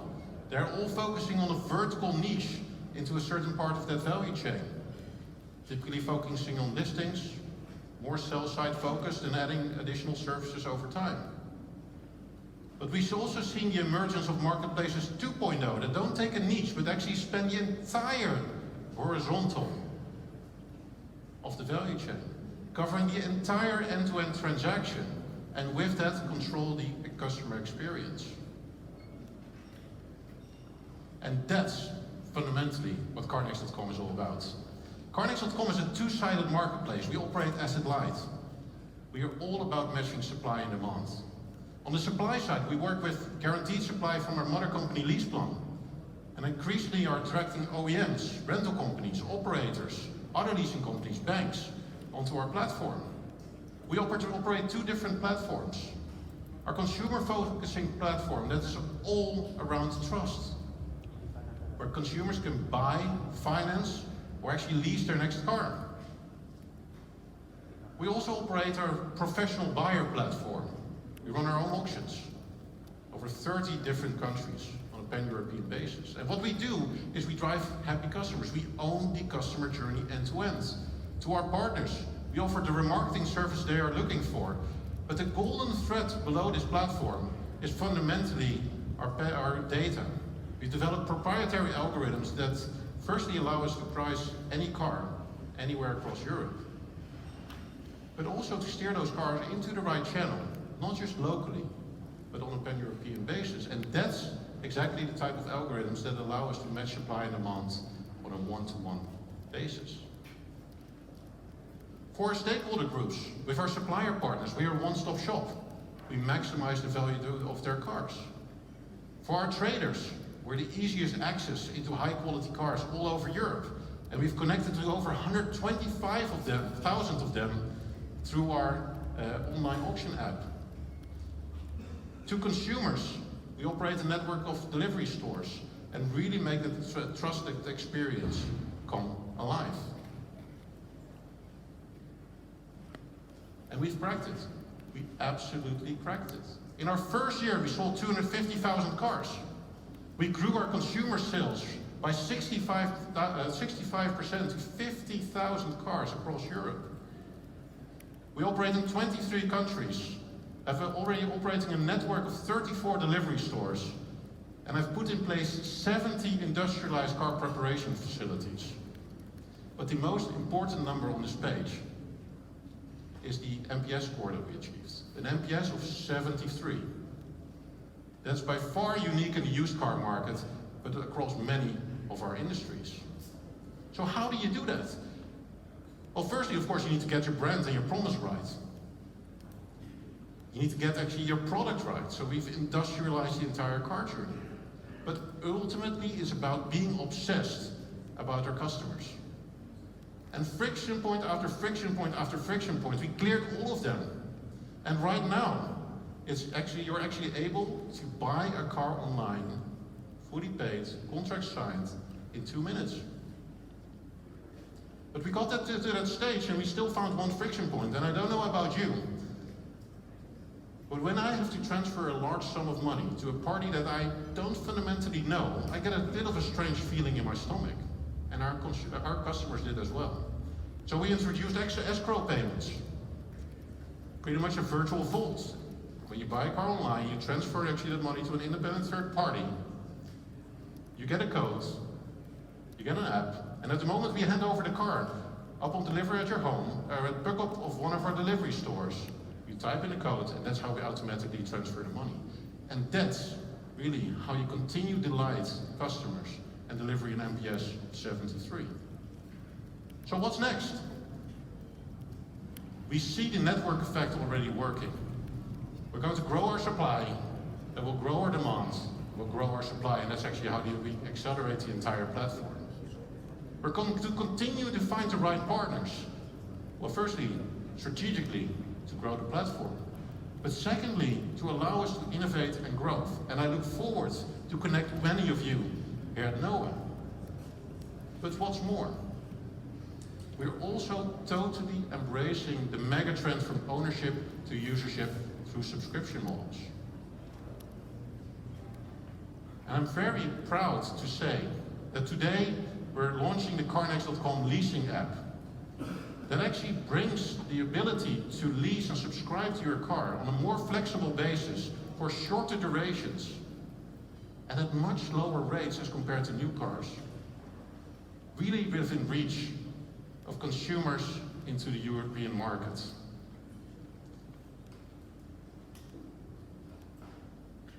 We've got all of the guaranteed supply and skill, and we're an established business. We've got the pan-European operations in place. We've got all the data to match supply and demand across Europe. We've got flexible models that consumers are looking for, but lastly, and most importantly, we have the brand that consumers can really trust. And that's how we are, and we'll continue to deliver any car, anytime, anywhere in Europe. Thank you very much.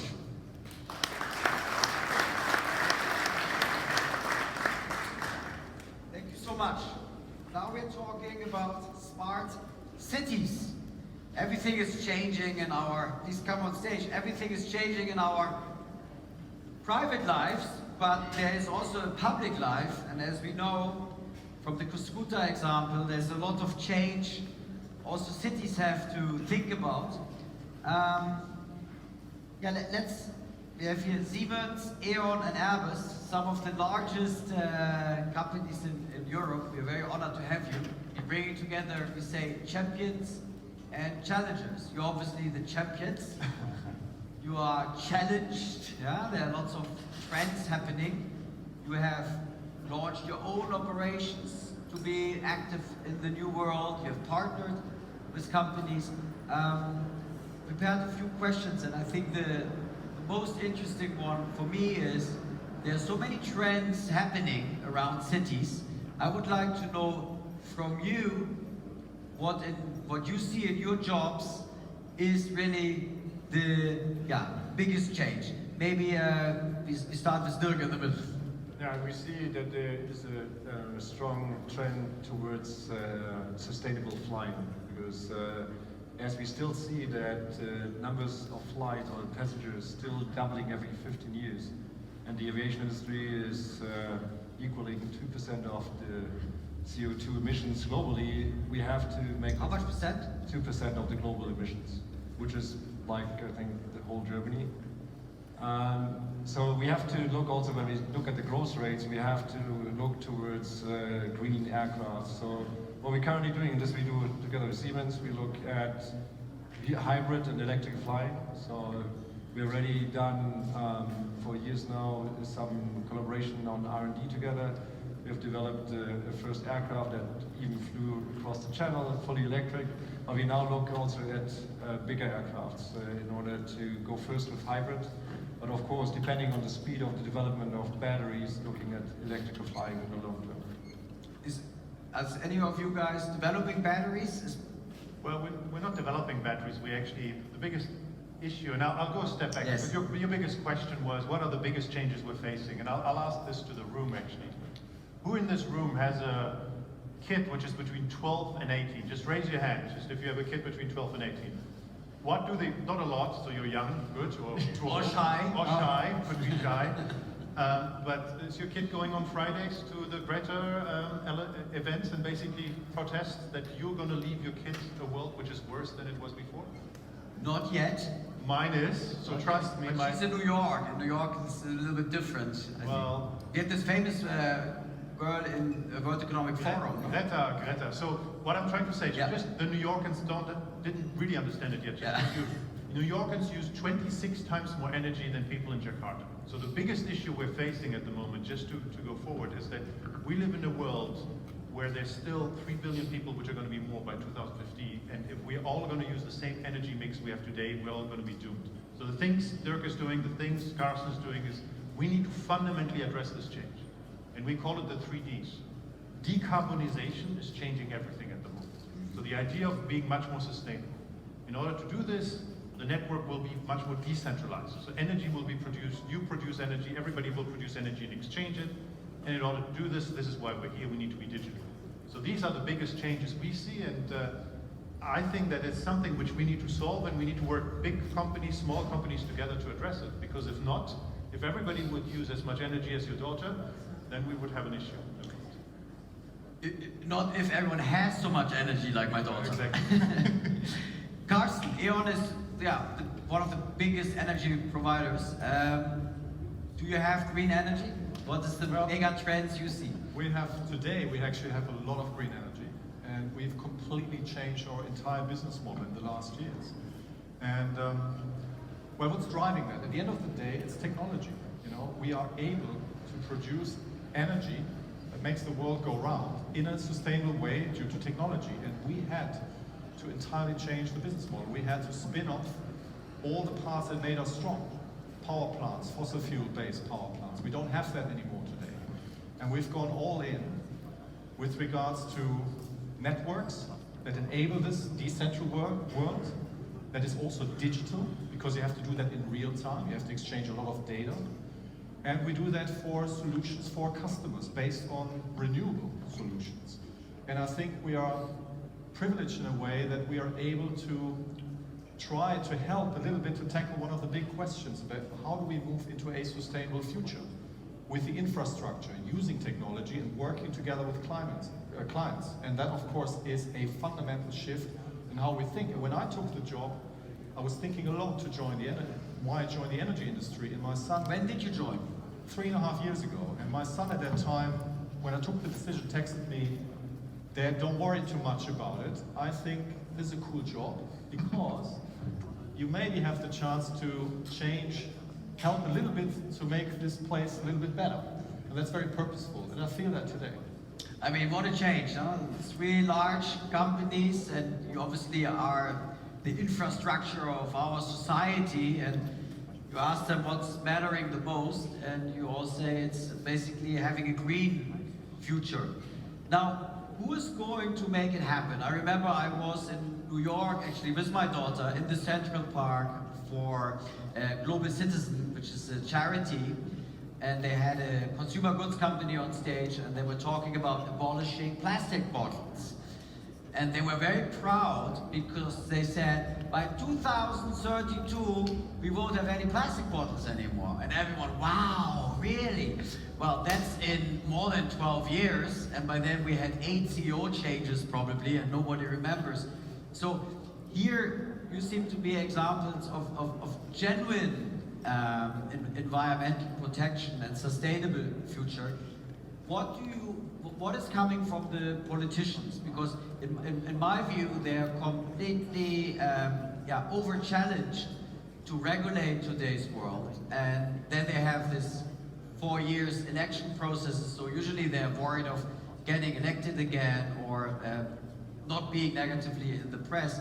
Do you have more interactions with politicians since the environmental topic resurfaced? I mean, now everybody agrees there is a climate change happening here. Are they reaching out more to you now? I could say, I mean, yes, more. I mean, I'm doing my job for 2 years, so in the 2 years I can say a bit more, yes. But for the simple reason that everybody actually, I think, wants to do the right thing, but doesn't know how. Yeah. So they're going to us to ask us how. I mean, look at Germany. Germany went from 1,000 power plants in 1990 to 1.7 million producers, prosumers which produce it, and we still have a CO2 output which is worse than it was before. So they're saying, how can you help? We have €1 billion of wind energy we produce in the north of Germany, which doesn't get sort of distributed to the rest of Germany to the south. So there's big problems. So the politicians are looking to talk to us, actually also to all of you, to say what are the technological elements which I can help by regulation to help us. So back to your question, I think there's more and more reaching out because we see the problem, but we need to find a clever way, both technology-wise and regulation-wise, to be able to address it. So you're working together with them to make that work.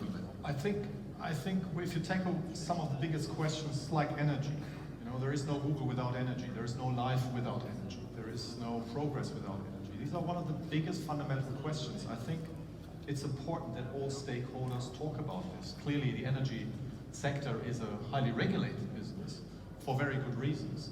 But I think this dialogue, needs to happen more, and it needs to happen on a level where also society and people in the society can follow it. It's a complex topic, and I think we as a company are obliged, as well as other stakeholders, to make it simple for people to understand. We live in a time where things get oversimplified, and that's not good. And I think that's why we do a lot of this, and it's required. No, I believe it's our all responsibilities as individuals, as companies, and as politicians. So we cannot always finger point to the politicians. Of course, we would like that a lot of decision making would be much faster. If you look, for example, at urban air mobility, these kind of topics, they are at the moment only blocked by regulations. So I think the technology is there, money is there. But why is it taking so long? The because everyone is flying, I think, for 5 years. But not flying in cities, not flying in Berlin, not flying in Munich. And the problem is, there's only a business case if you can bring these models into the cities. The problem is, people have to trust that this technology is safe, that the noise emission is not annoying. So a lot of topics where you currently have no clear rules how to integrate these kind of new vehicles into the normal air traffic management. This is another topic. But here we have a lack of regulation. Yeah, privacy law, we have an over-regulation. No, but today the air traffic management is already at its edge. The last year there was the high peak with more than 200,000 flights a day. And at that time was, at the same time, was a peak in delays of flights. There was an average of 32 minutes of delays of 200,000 flights. Really? June last year. So now, imagine that we also now join it with UTM, also that we will bring all the drone systems into the air traffic and merge them. So you think it won't happen anytime soon? I think it will not happen very fast, because right now, if you see globally the different certification bodies, FAA, EASA, they all work on that heavily, but it will still take a long enough time till you bring these kind of vehicles to the cities. I don't know if I can show a couple of topics that we do in this area. I don't know if this works. So this was the one I mentioned that we work with Rolls-Royce and Siemens on hybrid flying. And then maybe you can skip to the next one. charge them on in the sky? You come with a battery? It's using fuel cell and electrolyte. So this is a study that we do with Audi, which is looking at modern urban mobility. So you have a car and you can use the capsule, you can fly the capsule, which we tested at a scale model and we showed at the Amsterdam drone fair last year. Next one. This is a live picture from California where we test an eVTOL, which means vertical takeoff and landing. The interesting part is you tilt the rotors and you go from upward lift into forward drive. That's like the helicopter, similar, right? It's very, yeah, it's 1 to 2 passengers. Another one. This is what we do for last mile cargo delivery together with Singapore, the government, where we test from the bringing freight from the ships to downtown. Next one. And this is this is a live picture as well. This is what we currently do as a study in Donauwörth in South Germany. It is what we call City Airbus. It will be at the beginning a piloted drone, because we believe that we have to do it in steps in order to convince society that this is safe. So we'll have a pilot, 3 to 4 passengers, and then once we have the regulation and the policies, then we take the pilot out and fly autonomous. So do we have scooters and we have soon this, we probably don't need any cars anymore. I think you need all modalities and you need to combine it much more intelligent than we do today. Because if you look at projections saying that in 2030, $350 billion will be impacted by traffic congestion. So you're all working on our clean, green future. What type of startups or what type of young companies you're searching, looking for, who can complement or who can fill some of the gaps you're currently struggling with? There are many examples where Noah brought together champions and challengers. What types of challengers are you looking out for? Maybe, sorry, Carsten, we start. Look, what's your dream startup you haven't found? We have a lot of great partners, startups that we collaborate with. It's very important. There is not a single problem we can't solve just by ourselves. I also think that the future is very much around collaboration. It's not just about size, it's about speed, it's about working together, and that's very important for us. So one of the biggest questions we try to tackle is, what does the future of a sustainable city look like? Part of that clearly is mobility. So we are working on big projects, infrastructure projects, always combining software, data into that. How do we build sustainable cities where it's a better place to live for everyone, like in Stockholm, where we built a complete new quarter from waste management to heating, cooling with renewables, mobility solutions in a circular energy economy. And we don't do that just by ourselves. We have small companies supporting us with data, software, also hardware. And what we usually do is we try to integrate partners directly into our projects and work together. And what we offer in that space is, of course, scale, access to customers. And we also learn a lot from that exchange, and hopefully it works both ways. And that's for us also a cultural thing. And to your point you made, with the big guys, you know, the successful guys, the winners, etc. You know, when you want to stay a winner, you have to actually have a challenger mindset. And that's why it's critical that we have infusion of this talent and this different thinking and disruptive thinking in everything we do. 5 years ago, Ariana Huffington came to the first Noah Berlin, and we introduced this champion challenger concept. And she's so smart and fast to adapt. She said, "You will remain champion when you think you're a challenger every day." Cedric, what are you looking for? What type of startups should send you an email or a message on Noah Connect? So I'm personally looking at everything which is smart infrastructure. So anything you do to make living places safer, more comfortable, or more sustainable is something we would be interested to talk to you about. And this could be going from blockchain. We work with startups on blockchain technology. We work on startups on AI technology to optimize the millions or billions of energy points we're going to have. If you're doing sensors, that's interesting. But if you abstract, if you have something, a technology which makes your life in an infrastructure, more comfortable, safer, and more sustainable, we should definitely talk There about was a company yesterday at the female executive lunch. I missed it. Female executive lunch. All right, okay. But I could go. And what they're doing, they're putting like an Internet of Things sensor in big machinery and equipment, and they extract data from their bus system, and they can say when the machine is likely to go kaput and what the performance is. Those types of companies. Absolutely. I mean, not only sensors. I mean, buildings have, I think, 60% of all IoT sensors in the world. We are sitting on terabytes of data which we need to make sense of. So not only on the sensors, but if you have technology also to optimize it, that would be great. I also have another one. We have Dr. Karina Rigby, which sits here. We're doing Siemensstadt. We're doing a real-life city in rebuilding in Berlin, where we want to put as much technology as possible. Where is that? Siemensstadt is in Siemensstadt. That's a great thing. It's in Berlin. A part of town is called Siemens-town. It's 90 hectares. And we're going to experiment from drones to new energy systems. That's why we have our two partners also here, to be able to build something which is completely. We should do a delegation next year. Absolutely. And like a little trip to Siemens-town. It's a deal. But Dirk, I mean, I didn't know you do so many things. I saw you're just a winning airline manufacturing business in the world. We launched ourselves two startups in the last 2 years. One in Atlanta called Airbus Aerial, where we do drone and satellite imaging services. And one 6 weeks ago here in Berlin called Up42. Right. It's an open platform ecosystem where you have a marketplace to trade data, image data of the world, from satellites, from drones.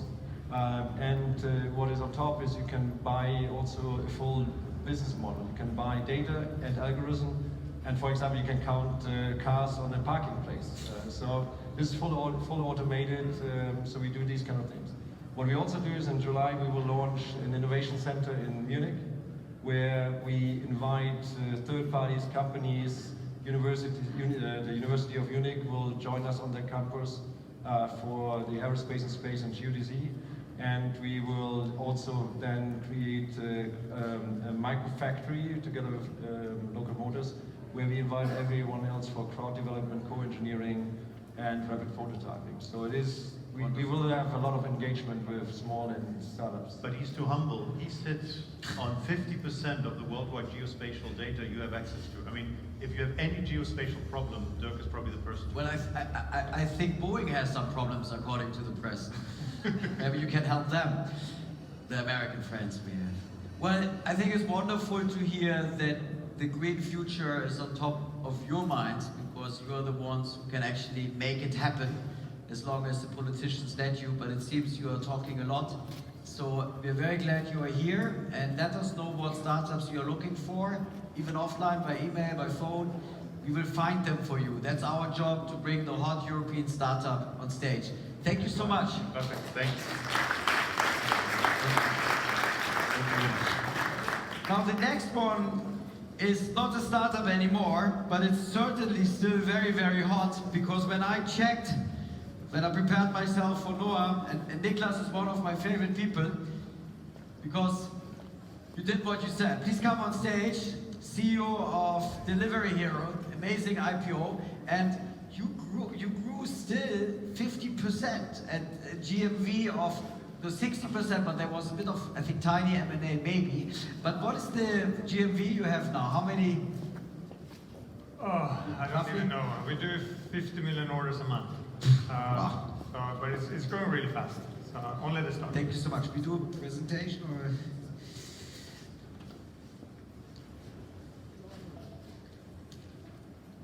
Okay, Niklas. So when you started, I remember it was all about unit economics.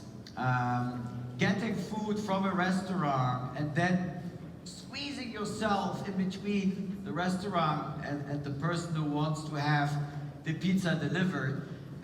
You need to come with a lot of value add, and then you have to buy customers. So I remember like 6, 7 years ago, actually longer, 8, 9 years ago, people said, yeah, people seem to love it, but as an investor, I'm not sure if I will ever make money here, because users are too expensive to acquire and the commissions are so small. So Today the take rate, I think, is 16, 17, 18%, something like this, according to the latest presentation. Describe a little bit the journey when you started, and it was pretty much a bit of an M&A story in the beginning and then later also. Sure.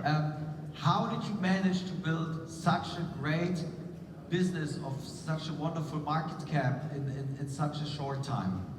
Thank you. So, no, you're absolutely right. It started as a very simple thing. We were just a website, we listed the restaurant, the consumer came there, very basic, more like a lead generation type of business. And then the world changed, the consumer wanted more, and we obviously want to address that urge. So we figured out we need the best restaurant, we need to have own logistics. So we built out logistic networks. We today deliver 15, 16 million orders per month. I found the GMV, 5 billion euros of food you deliver. Yeah, that will grow fast. So therefore we started adding logistics. We have now hundreds of thousands of delivery drivers around the street picking up food from one place to another. From that point, we also realized customers want other things. We start delivering other items. They want to have groceries. They want to have pharmaceutical products. They want to have a drink for the evening. They want to have. So we start deliver those also. We deliver those things as well. Not in all markets. It's like the gas filling situation. You come for petrol and buy chewing gum, cigarettes, and the Snickers. You choose what you buy, but yes, we offer the consumer the ability to get something really, really fast.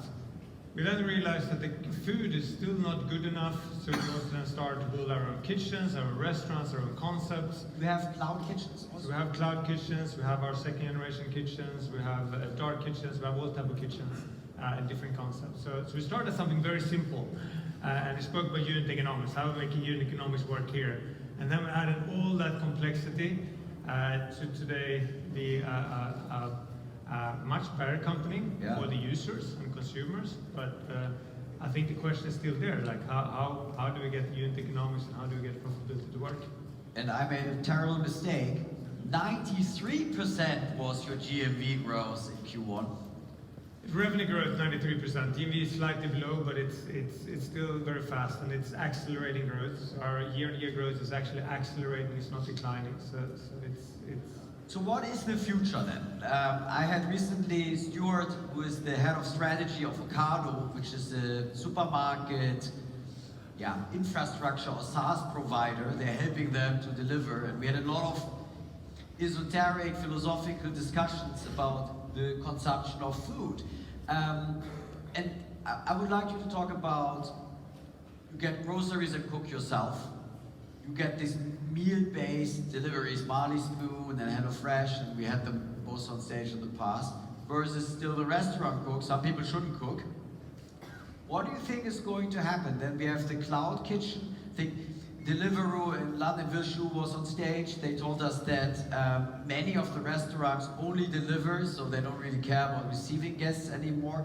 How do you think we will eat in the future? And maybe it's a mix, right? I don't know. Yeah, it's a mix, and it's, of course, it's a huge market, the whole food consumptions. And even if you look at our best customers, and our customers still order fairly rarely, if I look at the total number of orders that they actually. So how many of your like top customers, they order 2-3 times a week or once a week? Yeah, maybe. That would be a very good customer. So while they consume probably 20, 25 meals in a week, including breakfast. So therefore, even if you would move, a lot of people would adopt to this very frequent usage. Most meals will still be cooked, a lot of food will still be eaten at the restaurant.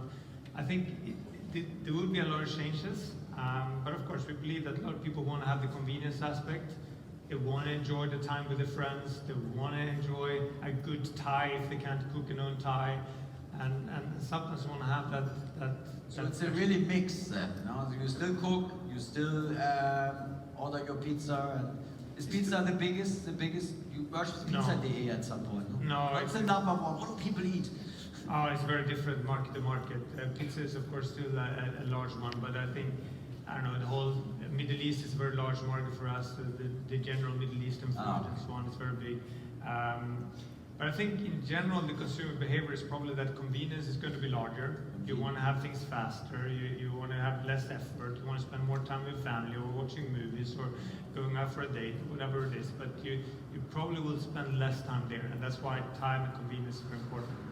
You mentioned earlier your cloud or dark kitchen, so talk a little bit about that, because you are a platform, like AutoOne is a platform, and I guess you want to be agnostic to whatever kind of trend is happening and benefit from whatever is going to take off. Was that the reason behind going into other restaurants upset that you are now starting to cook yourself? No. I think for us, we only think about the consumers. Like, how do we make this better for consumer? How can they get better food? How can they get the food faster? How can they have a better experience? How more reliable? And if you start with that mindset, you come to realize like the food is not priced enough, it's not good enough, it's often made for eat in the restaurant. If it's produced for being eaten in the restaurant, it's not as good as it's going to be delivered. So therefore, building concepts and restaurants which are only made for delivery, made for high density orders, improve your staffing, your resources such that it actually fits in a non-prime location. That actually makes the quality better, that makes it faster. And that's why we do it. And we often work together with the restaurant's owner, to actually help them, support them to do You are it. like what Ocado is to some supermarkets in America and France. You are like a helper for the restaurants to stay competitive. What type of services you offer the restaurants? Yeah, there would be anything to help in setting up a new kitchen, support them with the infrastructure, Yeah? certain investments. So I think if we wouldn't do it and no one else would do it, then there will only be key accounts who will be able to survive and others have the big. But I don't think that's the world we want to be in. I think we want to be a world where we also have a small restaurant. Yeah, that's the same like in the fashion industry. You need the rising, fast brand, creative, and in the end, they're cooking, right, in the kitchen. But you see that the share of restaurants sending out the meal versus eating on site is rising. Is there any market stat what the share now is of restaurant food delivery? It's still very small. I don't have any. Like single digits, but maybe it's 10%, maybe something like that. That is a demographic. Probably less. Is there a demographic impact that the younger generation are more open to order online? I guess so, right? We do see that the young generation tend to prioritize their time and the free time and less the cooking. I think when they cook, they rather cook with their friends on a Friday evening, they drink a glass of wine, have a good evening. I don't think they like to cook on a Tuesday afternoon after work, or prepare for the next day's lunchbox. So I do think that the younger generation, they also cook, but rest often. And they probably enjoy themselves a little bit more. Right. I mean, the plain vanilla core business was you get 17–18% of the GMV for the food being delivered. What do you think is going to happen in the future? What's your biggest business development project where you are like most excited about it and say, okay, this is going to be huge in 5 to 10 years? Is it the dark or cloud kitchens? The cloud kitchen is going to be very large, but it's mainly to support the whole industry to make it better for consumer in the end. It's not that we want to make restaurants and make a lot of money on restaurants. You're not competing with the restaurant. No, not the way we see it or want to see it, rather with them. I think then, of course, the groceries. I know currently if you take an example of Turkey, we now deliver groceries in 8 minutes. It's about the time it takes me to put my 8 minutes, shoelaces but Turkey has traffic jams like crazy. Yeah, but we're building up like a lot of different warehouses such that we can click from a button to people at the door 8 minutes. We have a low prices now comparison. We took almost won the market. People have been around for a long term. In a few months, we are the market leader in the fast delivery of groceries. Grocery delivery is it your second leg, or can it be your second leg? Yeah, you can see it as a second leg, and I think we are winning market share because we are faster, we are cheaper, we are more reliable, and that's one out of many aspects that we want to improve. We want to make one-stop shop. You order the pizza and get already the delivery for the breakfast tomorrow morning. Yeah, and when you want to have something fast, then you would come to us, and we are the fast version of Amazon, the way we see it.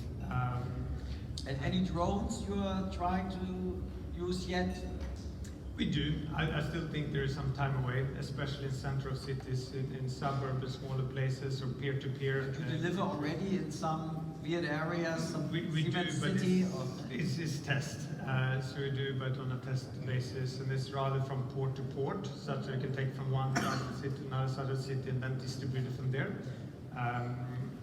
But I think it's a long time until we have restaurant to consumer, any place, any point, drone delivery.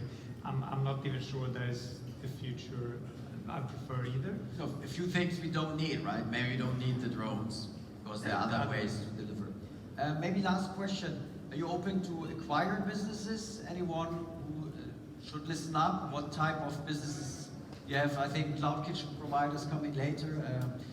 Yeah, I think Cloud Kitchen and people with new concepts, we're happy to support them. We have probably funded 30, 40, 50 companies in different segments. So I have a female founder who has, actually, well, it was our joint idea. I had the same and she had the same, to do a restaurant guide based on dishes, like a social network, like where do you get in Berlin the best schnitzel or the best currywurst, which is like the Berlin sausage.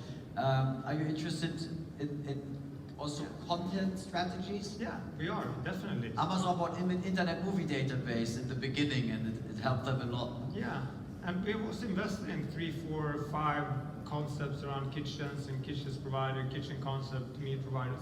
So we are one of the largest investors as well. We often is small, there's a few million that we can give founders to have a good business model. Working together with us, having our scale and backing, I think that helps as well.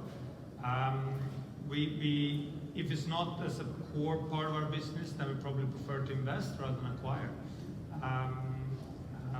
But for acquiring, yeah, if someone has a good concept, probably less in our industry. In the past, we bought a lot of similar companies to ourselves. I think we have less interest in doing that. Consolidation is really far ahead now, no? Yeah. Since your German competitor got merged with takeaways, we sold 10 business takeaway from Israel. So the monopoly has been set, and now it's about going deeper and offering more services, I guess. I think we're very far from any type of monopoly. I think the competition is super hard. We have Amazon and Deliveroo and Uber and so on. So there is a lot of competition, and the large competition also being that customers still call the restaurants most of the time. There are direct providers, there are large key accounts and so on. But I think we rather want to invest the money in our business and improve the service of our customers than buy another business and just become larger. So that's why less focus on buying similar players, rather buying something with a unique value proposition that we can leverage. Great. Well, very happy to hear that because we have lots of startups. Would make sense. Thank you so much, Nicholas. Thank you. Congratulations. My pleasure. Thank you. Okay. Now we have ShareNow, which is a merger. And you know, sometimes you wonder, there are two companies doing exactly the same, and then they come together. That makes so much sense. The perfect wedding. Clicker. Give us an update. I know we're doing an interview. Yes. Of course. Now, when did you join ShareNow? ShareNow obviously is a new business, but when did you start working together in the ride-sharing space? Yes. With ShareNow, we just started in February, working together. Car2Go coming from Daimler and DriveNow coming from the BMW side. And Six. No, Six is not part of the game, right? They have been working with Six together. That's right. That's true. And yeah, it's the perfect wedding between. And Car2Go main player. Well, DriveNow. I was the CEO on the Car2Go side. And when did you join Car2Go? From the 2016. 2016. So you are like on there, right? And how many cars do you have on the streets now? Yeah, with ShareNow, we are serving our customers with more than 20,000 cars. 20,000 cars. Yes. Yeah. And they distribute among the metropoles. Yeah, we have a footprint with 31 cities worldwide, with a footprint in North America and in Europe. And yeah, that's the reason why we are also the biggest free-floating car sharing provider worldwide. So a normal car is getting used only like 1-2%. Yes. How much percent are your cars being used? Much more, for sure. We need that. We need the utilization on the cars. This is what we believe in, and what our customers also believe in. That it's much more important to share that nice asset, because we also know that our customers, they love to drive cars, they love cars. It's not that they don't care about what kind of cars they are driving. And with BMW and Daimler bringing the nice assets together, I think the offer is really, really attractive. So how many customers or how many rides, I don't know if you publish something or yes. what's official you can say. Give us an idea about size. Yeah, we have more than 4 million customers worldwide, and we are doing roughly 3 million rides per month. Means substantial, right? Yes, it's good. Yeah. And customers come because they want to save the world, they want to make it green, they want to save money. What do you think is like the number one? It's a lot of these aspects, but first of all, they understand that your urban mobility is very easy to do with a combination between car sharing, but also using public transport, using other services like bike sharing and so on. And honestly, a city like Berlin, you really don't need to own your own car to be very flexible in the type of mobility you need. Shall we call a rideshare and find a car near here? I mean, what's availability? I mean, there's price, comfort, speed, availability. How available are cars in the German cities from you? Yeah, it's one of the biggest challenges we have, because we know in order to be relevant, if you open 5 times the application and you don't find a car around you, same with the taxi apps, it's right? very frustrating. Yeah, and means today the cars are not fully autonomous, you know, and we are not able to, I would say, move the car, I would say, from being steered automatically. And our challenge is exactly to provide, I would say, a certain level of availability as soon as you open our app. So it's good enough for 4 million customers, obviously. Do you need more cars? 20,000? I mean, how many cars are there? Like hundreds of thousands, I guess. Then you have, marketplace-wise, also more users. Is availability an inhibitor for your growth? Oh yes, clearly yes. Why don't your shareholders give you another 20,000 cars? They would be willing to do that. We are looking into the utilization of the car. We want to improve the quality of life in the city. We want driving cars and not parking cars. Right. What we know is if all the cars would be fully autonomous today, we would be able to do over 35 million rentals we do per year with half of the fleet. And that must be the objective in the future with the autonomous technology. Being able to do the same amount of rentals, but with less car. Let's talk about price. So we open up the app and we want to go to Tegel Airport. What does it cost as a Schernau customer? It depends how long the ride will be, but yes, we know that we are very attractive, comparable to... Is it like 5 euros or 10 euros? It depends. If you are living near to Tegel, yes, then it's 5 euros. But what we know, and this is what we are looking at, is what is if you compare this type of transport to what you are doing with a taxi, we know that we are minimum 30% cheaper. 30% cheaper? Yeah, minimum, yeah. Okay. And your shareholders want to sell cars, right? This is how they got big. Isn't it for them a conflict of interest to push car sharing business where car ownership in that model would go down? For sure. Is it like a classical, don't wait to get cannibalized, cannibalize yourself situation? Or? Yeah, because we are not a startup anymore, honestly. We started on both sides, on Daimler side and on BMW side. They both have been pioneers in being the pioneers for free-floating car sharing 10 years ago. Means they understood that mobility in an urban area will be disrupted in the future, and you have to be with a different type of offer being able to provide the mobility with your product, and that's why they supported during the last 10, 11 years that concept. Yeah. Yeah. It's more than an R&D project because you generate substantial revenue. Yeah. Oh yes. Yeah. How international is Share now? I mean, obviously you have 2 German shareholders and you probably started in Germany, but can you say how much revenues or rights you have outside Germany? We are in 14 countries, 31 cities. 2 countries are North America. Now you can put one car in Calcutta and then you have another city, right? Exactly, but it's not something we want to do on paper. We want in reality to be a relevant provider. Is it like half now, or sorry? Is Germany like half? In Germany we have 7 cities. Yeah, and we will further grow because we are now in the biggest cities in Germany, but our objective is clearly to go also in the second-tier cities because we are convinced that with the you just have to walk longer to the parked car by the previous user. Yeah, but you know, we are not only relevant in the bigger cities. Yeah, we also experience in smaller cities with a lot of success, and we see the service is adopted, the access to the car is very easy.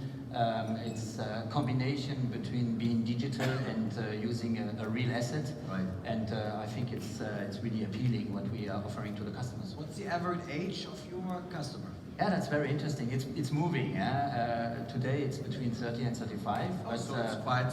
Our early adopters have been younger, but now it's going... Now the parents learn from the children. Exactly, because it's very easy to use and there is no need, no reason being, I would say, afraid using our service.